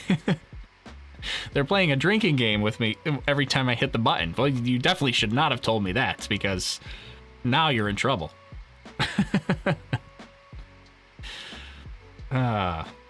You should not. You guys should learn. You're not supposed to play those kind of games with me, because once I catch on. All right. Let's see. What is the technical term for the business end of this rocket? An engine. I don't know what you mean by that. If you're still here with us, you are watching NASA's Green Run Hot Fire Test here at Stennis Space Center in Mississippi. The teams are still in a hold, and we are still within today's window for the test. We do have an update, so I'm excited again to have Alex Cagnola here with us. Alex, what's happening right now? So right now our teams are still kind of doing some preps before we move into our T-minus 10-minute count. There's a lot of just individual preps you have to do on the stand, individual components. You know, certain configurations we have to put everything in before we actually do perform that hot fire. You know, they're going around, they're polling all of our program management and our chief engineers to see, you know, are we good to go on? You know, or we need to move on. You know, we're also monitoring other things. You know, we're monitoring how much propellant we have in the tanks, how much propellant we have on reserve on the barges to use for the hot fire. And then just as we work through those issues, we'll hear more information as we get closer. So you said monitoring how much propellant we have on the tanks. Why is that important at this step? Right, so this whole time before we go into hot fire, we're in a phase called replenish phase. And I know we kind of talked about that, but you know, that fuel is very, very cold, and you know, and then outside right now, it's not as cold, right? And so, you know, constantly that fuel is being converted into gas and then vented out of the tanks, and then so the entire time we're in a phase called replenish, where we're constantly pumping a little bit of fuel back into the tanks to make sure it's at max capacity. And we've said at the beginning of this show that this hot fire test can last up to 8 minutes. What I understand is we can learn a lot in just the first few minutes. Is that right? Right. You know, a lot of the engineering data we're looking to get really comes in the first 250 seconds. So, you know, whenever we do initiate hot fire, you know, we're going to be gimbling our engines a little bit, right? So we'll be moving the engines in a certain pattern that'll kind of mirror what we might expect during launch. You know, we'll be throttling down the engines for a while, and then we might throttle them back up. You know, there's a lot of things that we're going to try out, and most of those things will be in the first 250 seconds. Obviously, we want to go for the full 8 minutes that we will see during launch, but, you know, I think that we'll get a lot of really useful data in those first few minutes. So you said gimbling the engines, moving them a little bit. It's not like a NASCAR turn or anything like that. We'll be seeing the engines, right? Just small movements? Yeah, it's very, very small movements, and you might not even notice. You know, it's only a few degrees in each way, you know, and you might see a couple of them move the same time, or you might not. But that few degrees can really change your trajectory of your rocket when you do launch. And so it's important to be able to test that here at Stennis while we're hot firing, and not just when the engines are just sitting there, right? It's a lot different when you have all that thrust coming out the bottom of the rocket than it is just testing it without it. So I'd love for you to take a second with me and just take a look back. We can see a little bit of white steam, smoke coming out. Can you describe that for us? Right, so what you're kind of seeing right now is the max deflectors, the water deflectors on the flame ramp, right? So we kind of talked about how much water they're pumping, you know, 110,000 gallons every 20 minutes or so. So it's a lot, you know, it's a lot of water coming out, you know, and roughly 32,000 holes on that flame ramp that are all pumping water. So, you know, obviously you're going to see a lot of mist before the hot fire, and they'll actually even increase the amount of water coming up when we do get closer as well. And those are called flame buckets, am I right? Yeah, that's right. It's a flame bucket. You know, you might even see some flame coming out of there whenever we do light up all 4 engines. So it'll be very exciting. You know, and you know, obviously all the safety systems are in place to take care of that when we do hot fire. Okay, and again, we are still in a hold. In some some way this is a planned hold. We've got different versions of holds throughout the test. And as we get more information, we're going to come back.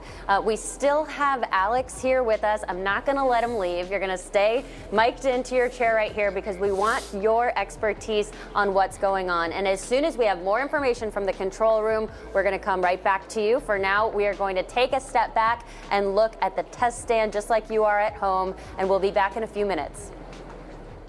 And we're not going to give you any mission control audio so that you can hear what's happening. So frustrating. Well, all right, Alex gets to listen in to the mission control audio, just not us. But that's all right. Well, we're just going to hang out and wait. So we have at least 10 minutes. We haven't entered the 10-minute terminal count yet. So we have at least 10 minutes before this launch happens. It could mean we could have 30 minutes before this. It's not a launch. Did I say launch? Before this test fire happens. Because I did see somebody had said over on Periscope, Robert on Periscope says, I don't think this thing's going to get off the ground. It's definitely not getting off the ground today. If it does get off the ground, that's a problem. We don't want that. It should not get off the ground today. This is a test fire. It's being held to the launch stand. Going to fire the engines for 8 minutes, and that's it. If it gets off the ground, run. There's people that are watching that are only a mile away. So if this thing gets off the ground, it's going to be chaos. That's a problem.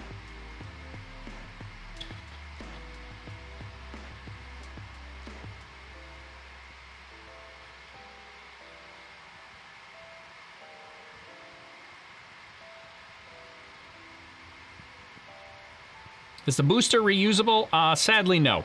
That's the big problem with the NASA SLS rocket. It's not reusable. It's expendable. Which is a real shame, especially with these RS-25 engines, which are really nice engines. They're just going to be thrown away every time. It's a shame.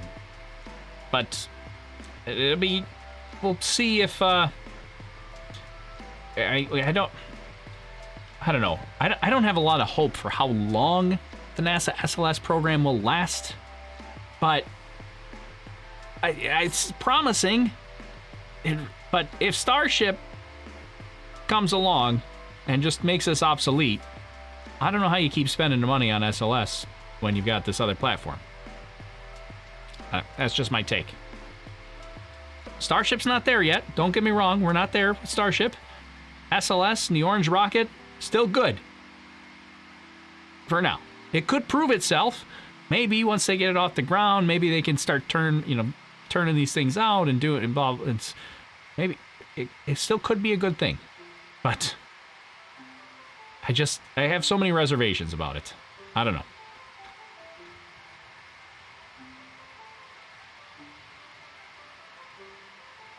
Where does NASA get its money from? From the taxpayers. From me. From anybody that's watching that's in the U.S. It's taxpayer money. That's why they also... So, they don't take a lot of risk, especially these days, because it's taxpayer money and everything that they do. They're trying not to, like... They're slow playing it. Make sure they do all these tests and everything's successful, because then they can explain it back like, well, we spent this money because we had to do X, Y, and Z. It's a lot harder to explain that if they take the Starship route and they're like, well, we built something called SN4 and we just blew it up. People are going to say, like, well, why did you spend money on that? And it's just harder to convince people to be like, well, we had to do that so that we can move on to SN5. That's what SpaceX does. And they're like, well, it's our money. We don't care. We blew it up. Fine. We're building another one. NASA has a harder time doing that, going like, we blew it up. And they're like, well, was it on purpose? They're like, not really. Like, well, that seems like a waste of money. It's like, well. So it's just a harder conversation to have, especially when you get into like taxpayer money. So I think that's one of the things that's really nice about the SpaceX NASA partnership is if NASA can allocate the funds and be like, build us a rocket. SpaceX can be like, all right, thanks for the money. We're going to build it. And NASA's not really like, why are you blowing things up? They're like, don't worry about it. We're building it. We got this. That's what I like about that whole partnership thing. Anyways, here's my rant. Some people tell me that I'm a SpaceX fanboy or something like that. It's not just SpaceX. It could be any company. I mean, I think SpaceX is doing a really, really good job. But I like Blue Origin. I like United Launch Alliance. I like that the Vulcan rocket is starting some reusability. I like that Blue Origin is going to have the new Glenn rocket to do some orbital stuff. I like Rocket Lab that's starting to try some reusability. I like anybody that's going to try to bring the cost down so we can do more space stuff. Right? That's the goal. Okay. Let me get off my soapbox. Can this booster explode? It certainly could. It better not, or else it's going to be a bad day, but it certainly could.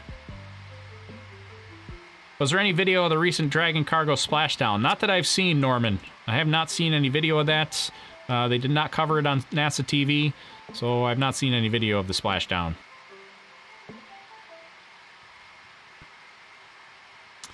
What do you think is better, a private company or a NASA-like company? I think it is better to have... I think there's a place for both. A NASA-like organization plus private partnerships. I think it's good to have NASA as like the lead agency to say like, these are the missions we want to do. We want to send people to Mars. We want to send people to the moon. We want to do these science projects, things like that. Here's the money we have. And you guys actually implement it. We'll do the contracting. I like that. I think that's the best way to handle it. And they can kind of just, dish out funds and be like, build it. These are your deadlines. These are your deliverables. Do it. And then let private industry handle it. Personally, I think that's the best option.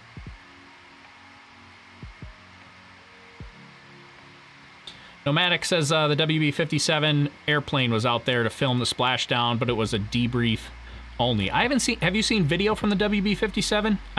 I follow some of the WB-57 crew there, and I did see they were going out there. I just haven't seen any video from it. If you've seen video, somebody send it to me.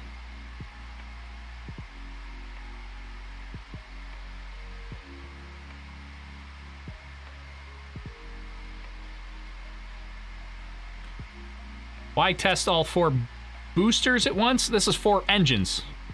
Not 4 boosters. This is 4 engines at once. So there are 4 engines on 1 booster. 1 core stage, really. That's what it is.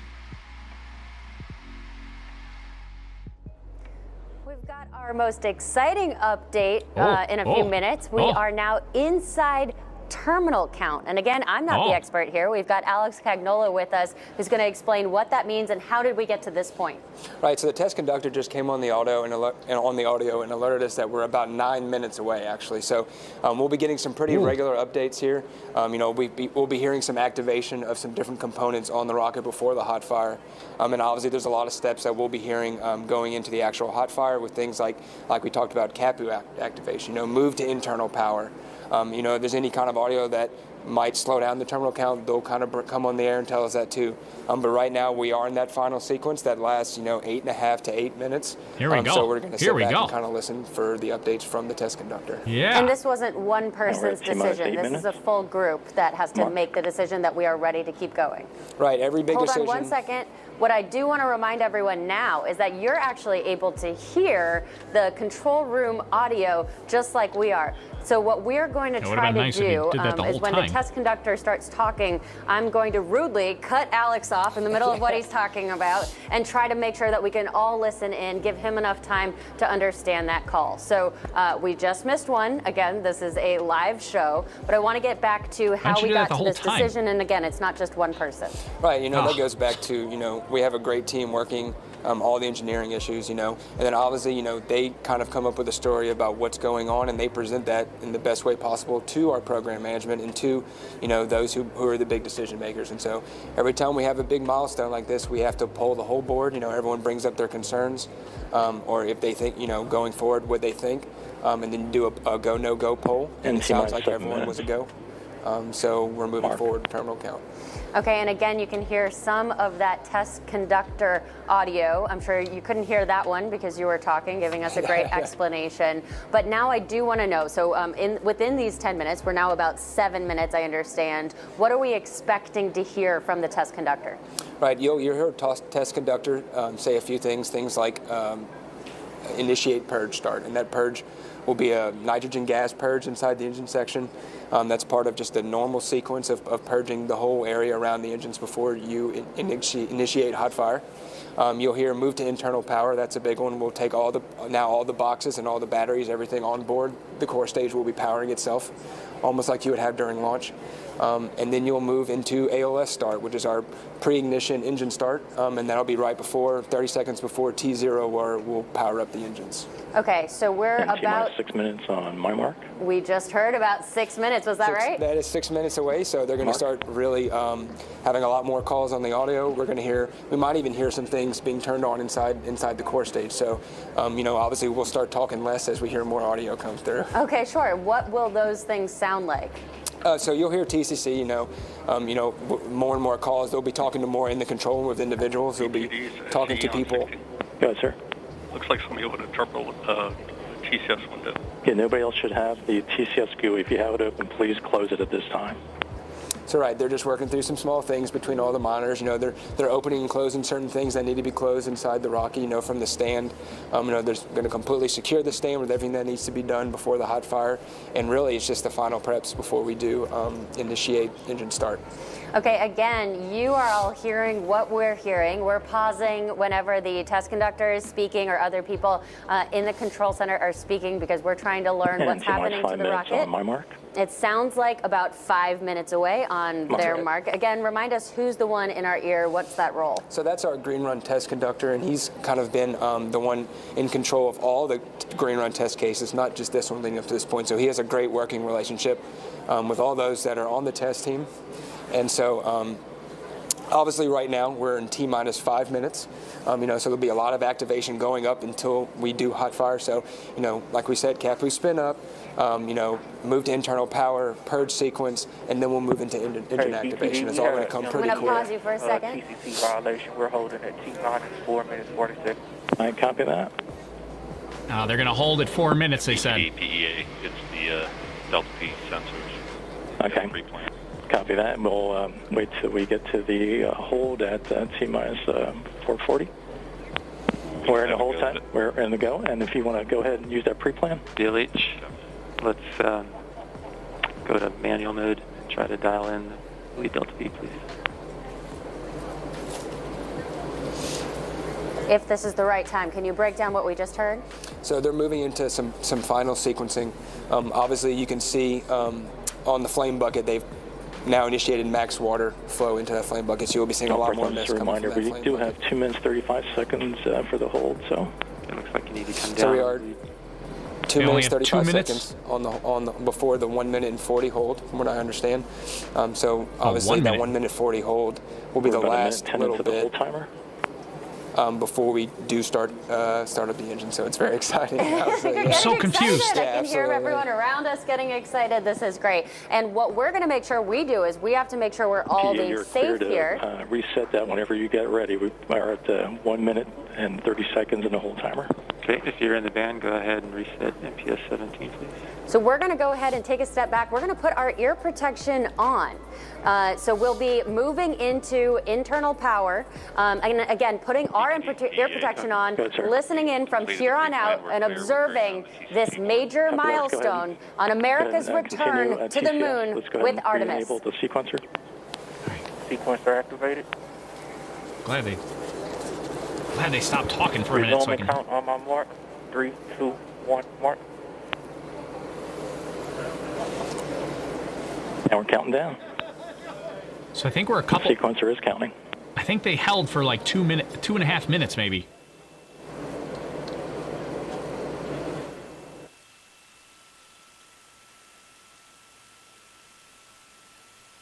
So I think our countdown is off by like 2 minutes or so.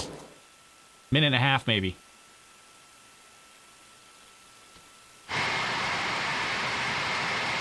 Coming up on T-minus 4 minutes on my mark. T-minus how many minutes? Mark.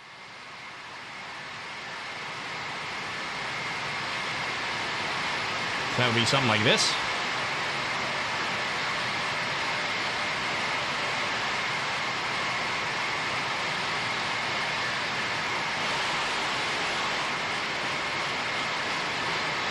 Okay, 4. Thank you.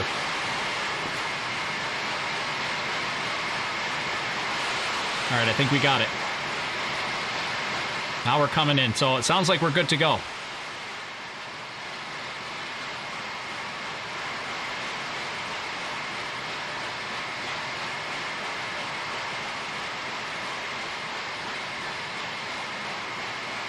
So remember, this is an 8-minute long test. It's going to go for a long time.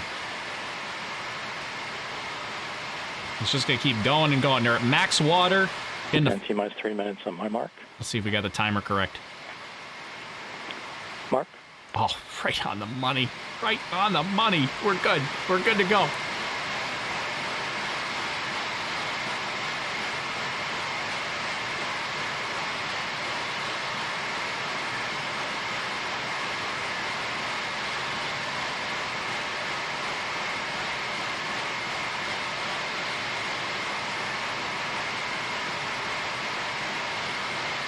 All right, look at all that water pouring out. We're gonna see a lot of steam when the engines ignite. That's what most of the smoke will be. It's actually gonna be steam. How loud is this gonna be? I imagine it's gonna be very loud. It will be very loud, so get your surround sound ready. Here's your warning for headphones, right? Up in T-minus 2 minutes on my mark. Your headphone warning now. Mark. How long will this 8-minute test take? 8 minutes.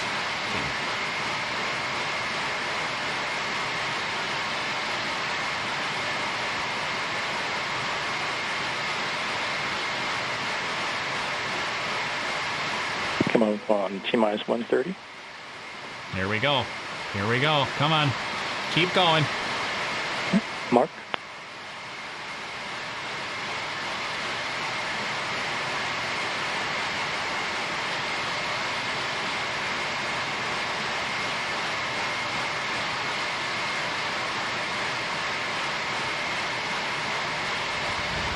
Come on, baby. Go, go, go. Coming up on T-minus 1 minute on my mark. Now the question will...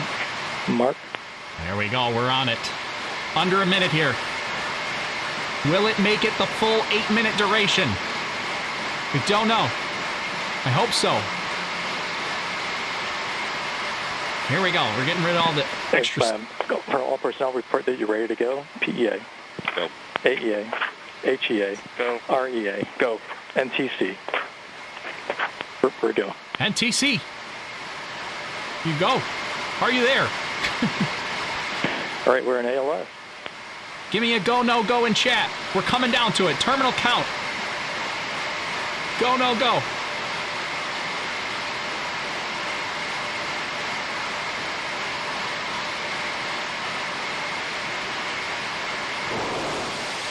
Trophies. Sparklers. We're going through engine start. And we're in the plus count. Engine start. We're in the plus count. All personnel, please continue to monitor your system. And grass is in control.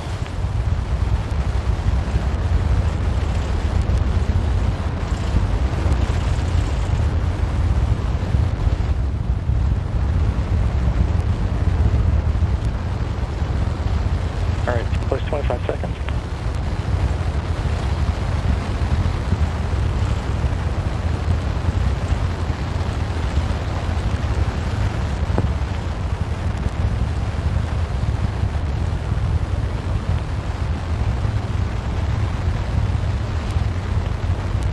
DRA, we did get an MCF on engine 4. Copy that, but we're still running. Still got 4 good engines, right? Copy that. 4 good engines.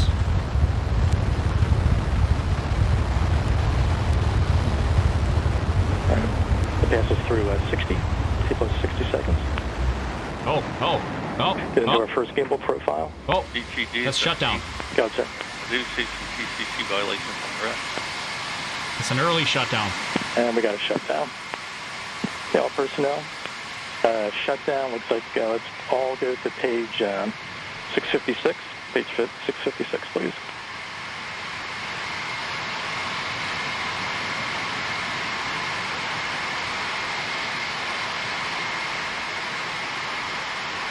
How long was that? Where are we at? Okay, all personnel. It's going to be post-hot fire to shut down securing operations on page 656. Oh, that's short. That's real short. BTD, I need you to verify with the engine guy. Yeah, sorry about that. Down standby. Okay, all personnel. That does take us to the last page there on page 632. AR1, if you would, on step 4.241, please verify core stage engine 1s and 4 have shut down for that step, and we have a safe engine shutdown. We are in post-shutdown standby, engines 1 through 4.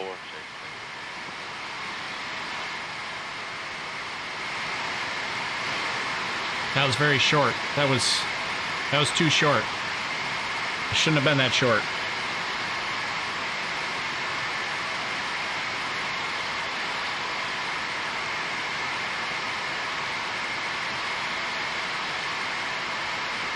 That doesn't seem right.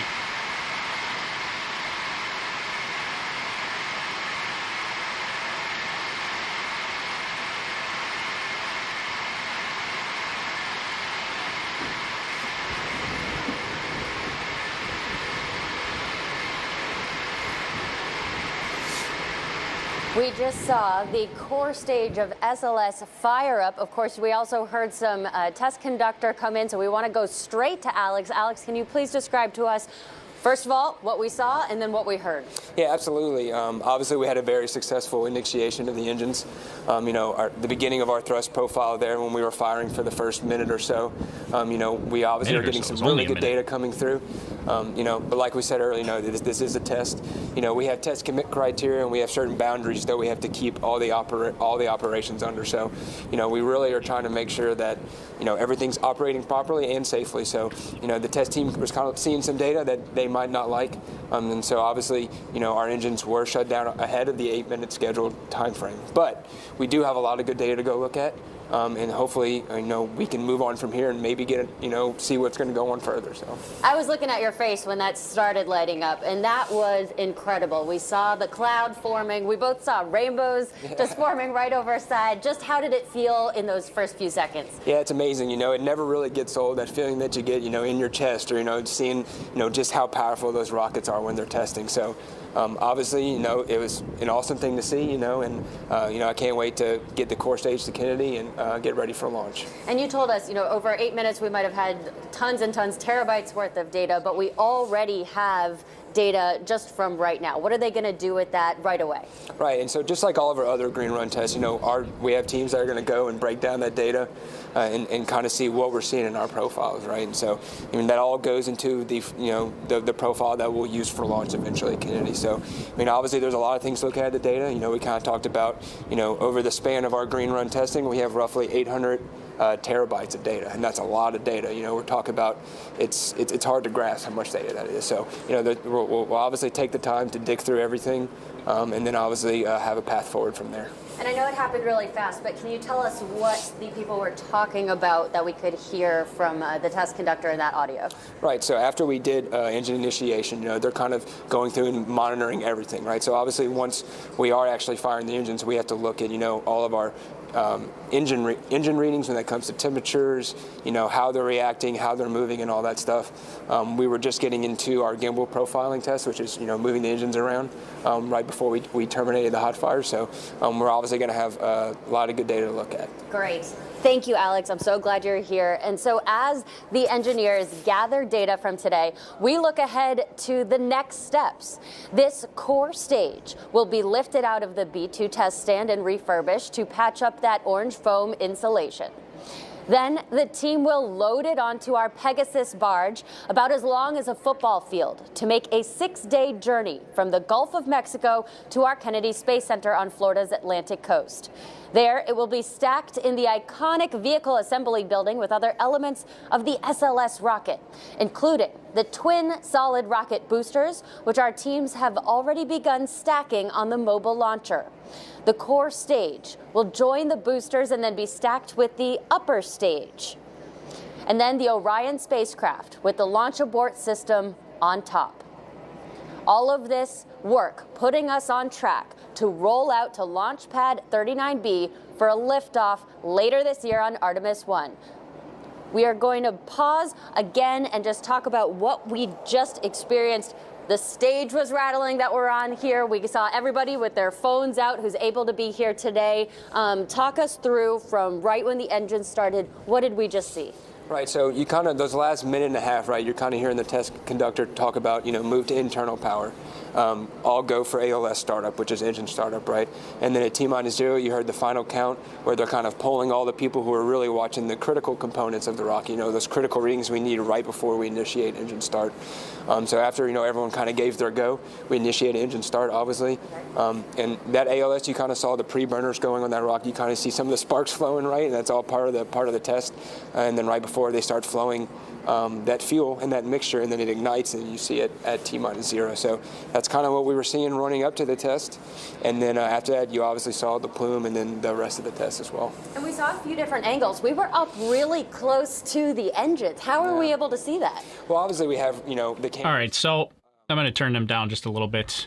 Because obviously, so we had some sort of an anomaly here with the test. It only ran for a minute to a minute and a half, maybe, total.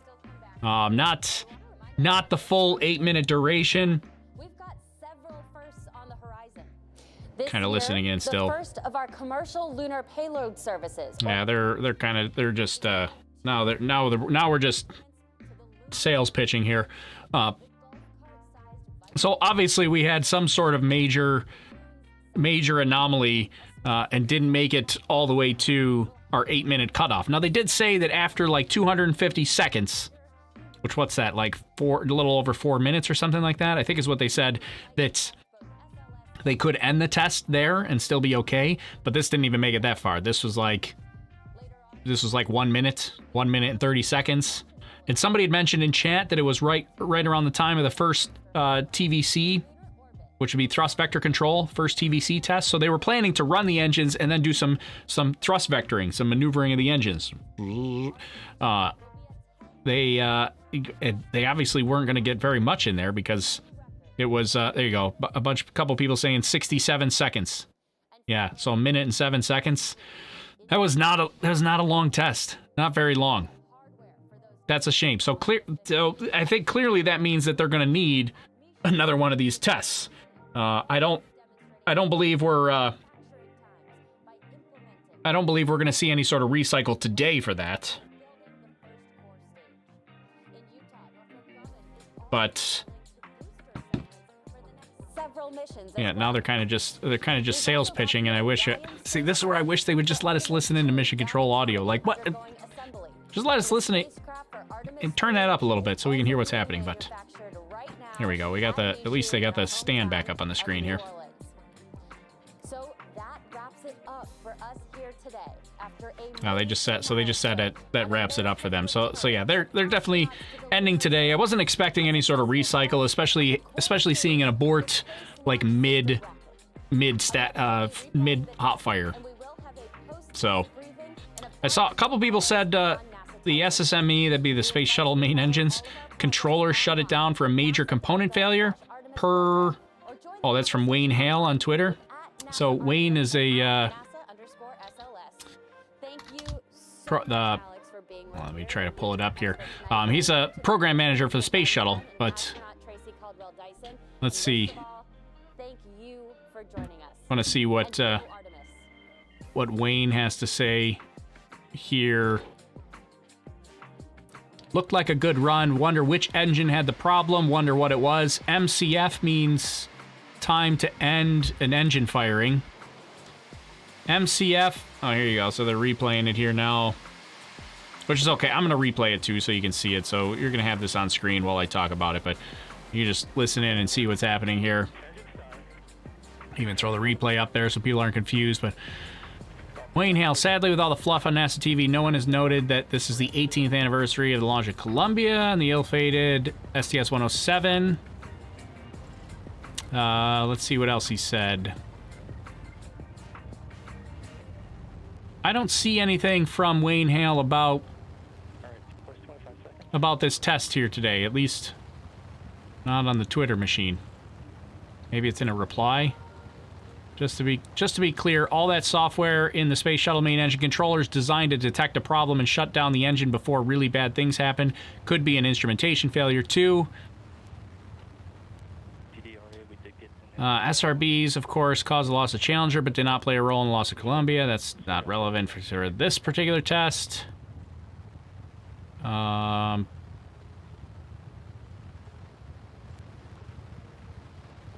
don't see anything where he mentioned the SSME controller, but he does mention it at the top there. But anyway, so yeah, clearly there, and then there's our shutdown.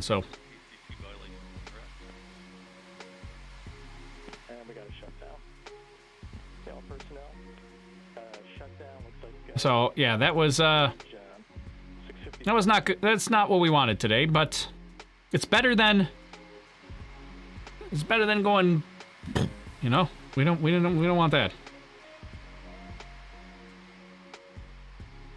All right, so let's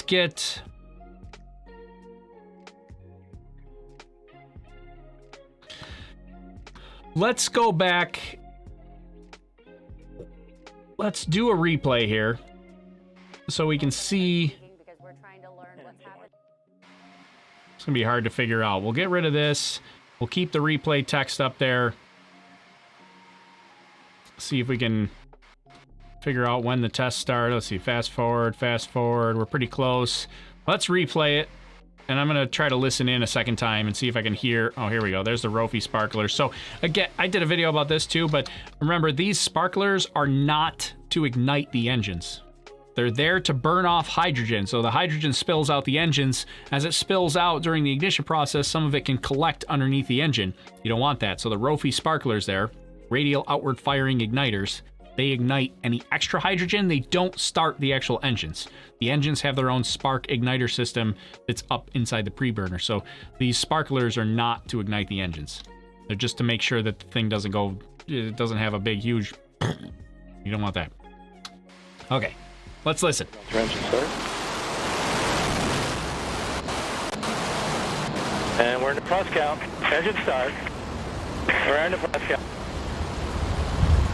All for south, please continue to monitor your system, and grass is in control.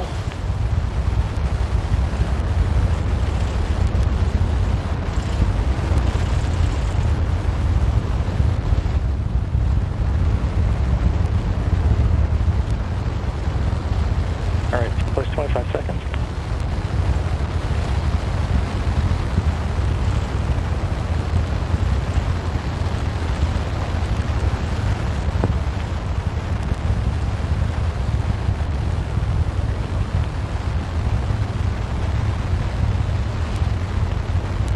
DRA, we did get an MCF on engine 4.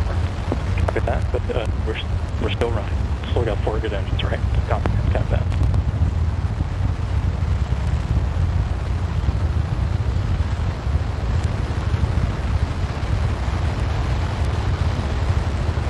All right, the pass is through 60, T plus 60 seconds. Get into our first gimbal profile. DTG, SFC. Gotcha. I do see some TCC violations on the rest. And we got a shutdown. Yeah, all personnel. So I heard some sort of violation. All go to page 656. Page 656. Let's back that up a bit. It said right when they were starting the first gimbal profile, which I assume means their first test of the thrust vector control system.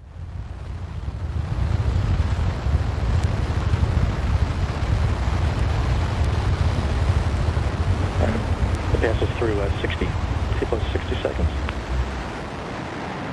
Get into our first gimbal profile. DTG, SFC. Gotcha. I do see some TCC violations on the rest. I don't know. And we got a shutdown. Yeah, all personnel. Shutdown looks like let's all go to page 656. Page 656, please. something violation. I don't know. Could have been TVC, ATG, BTC. I don't know what it was. something violation. Right when they were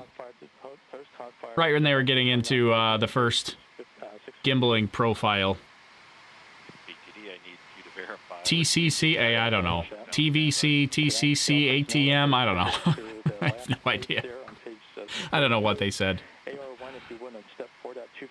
So clearly, they're probably going to need another test of some sort to in order, before they're ready. They were talking like they were, like they're ready to ship this to the Cape after this. I don't see how that's possible. They're going to have to do another test of some sort. But here you go. Tom said you got drone shots of the steam. That's pretty cool from 12 miles away. That's pretty nice. ABC, everybody's putting acronyms in. ABC, IBM, ATM. I have no idea. I don't know what they said. Yeah, so, well, that's a shame that we didn't get a full duration test in, but at least it fired today. We went through all this and we got to see some flaminess from the engine. But they're gonna need another one of those. But there you go. I think we got that far. So, all right. Well, we've been going. How long have we been going for? For 2 hours. We went for 2 hours to see 67 seconds of engines firing. Oh man, that was that's a bit of a bummer, but it's all right. It's good. We got to get testing in. Testing is good. You'd rather find any anomalies now during testing than when there's crew flying on board. So it's all right. All right. Well, Dennis says GTC gimbal control violations, GCV. Yeah, maybe you might be right. I can't say yes or no either way. And so obviously, our engines were shut down ahead of the 8-minute scheduled time frame, but we do have a lot of good data to go look at, and hopefully. So all right. Well. See what's going to go on further. So. I was looking at your face when that started lighting up, and that was I think at this point we're probably going to wrap up here. And yeah, because that's the end. That's it for today. There's nothing else left. So I guess I'll wrap up here. This was didn't file the TPS report. I like that, Jeff. That's nice. All right. Well, at this point, I guess we'll wrap up. We'll end it here. I'm probably going to do some gaming later today on my personal Twitch channel. If you want to come hang out and talk more about this or chat it up or just hang out and have a little casual hangout. It's under it's Carissimo Media. So you just search my name, Carissimo Media, and I'll be on Twitch later today. Probably gonna go grab some dinner first, since we went so long, and then I'll be back on Twitch later, just hanging out and playing some games. Be casual. Don't expect any sort of like big show like this, because it's not what it'll be. But I will be. I'll be back over there, and. I will, I'll see you, maybe see you later. If not, then hopefully we'll see you at, Starlink is going to launch on Monday, maybe, I think, is when Starlink is. So Monday, that'll be the next thing that I cover here, will be Starlink on Monday. Hopefully static, we'll get a static fire Monday for SN9, and then flight for SN9, maybe Wednesday. I don't know. We'll see. All right. Well, that's it. Thanks for hanging out. 67 seconds of awesome engine-ness. I don't know what to say. All right. That's it for me. Join the Discord if you want to chat more. It's free. There's no cost to it. Overlookhorizon.com/Discord will get you there, or I'm sure Nightbot will give you a link to it. Come join our community, hang with us, chat with us. Consider like the video, subscribe here. You know all the things that we do. This is how the YouTube thing works. The YouTube creators and the chat. That's it. All right. I'm leaving. See everybody. My name's Tori. This is Overlook Horizon. It was fun being here with you. I'll see you next time. All right. Goodbye.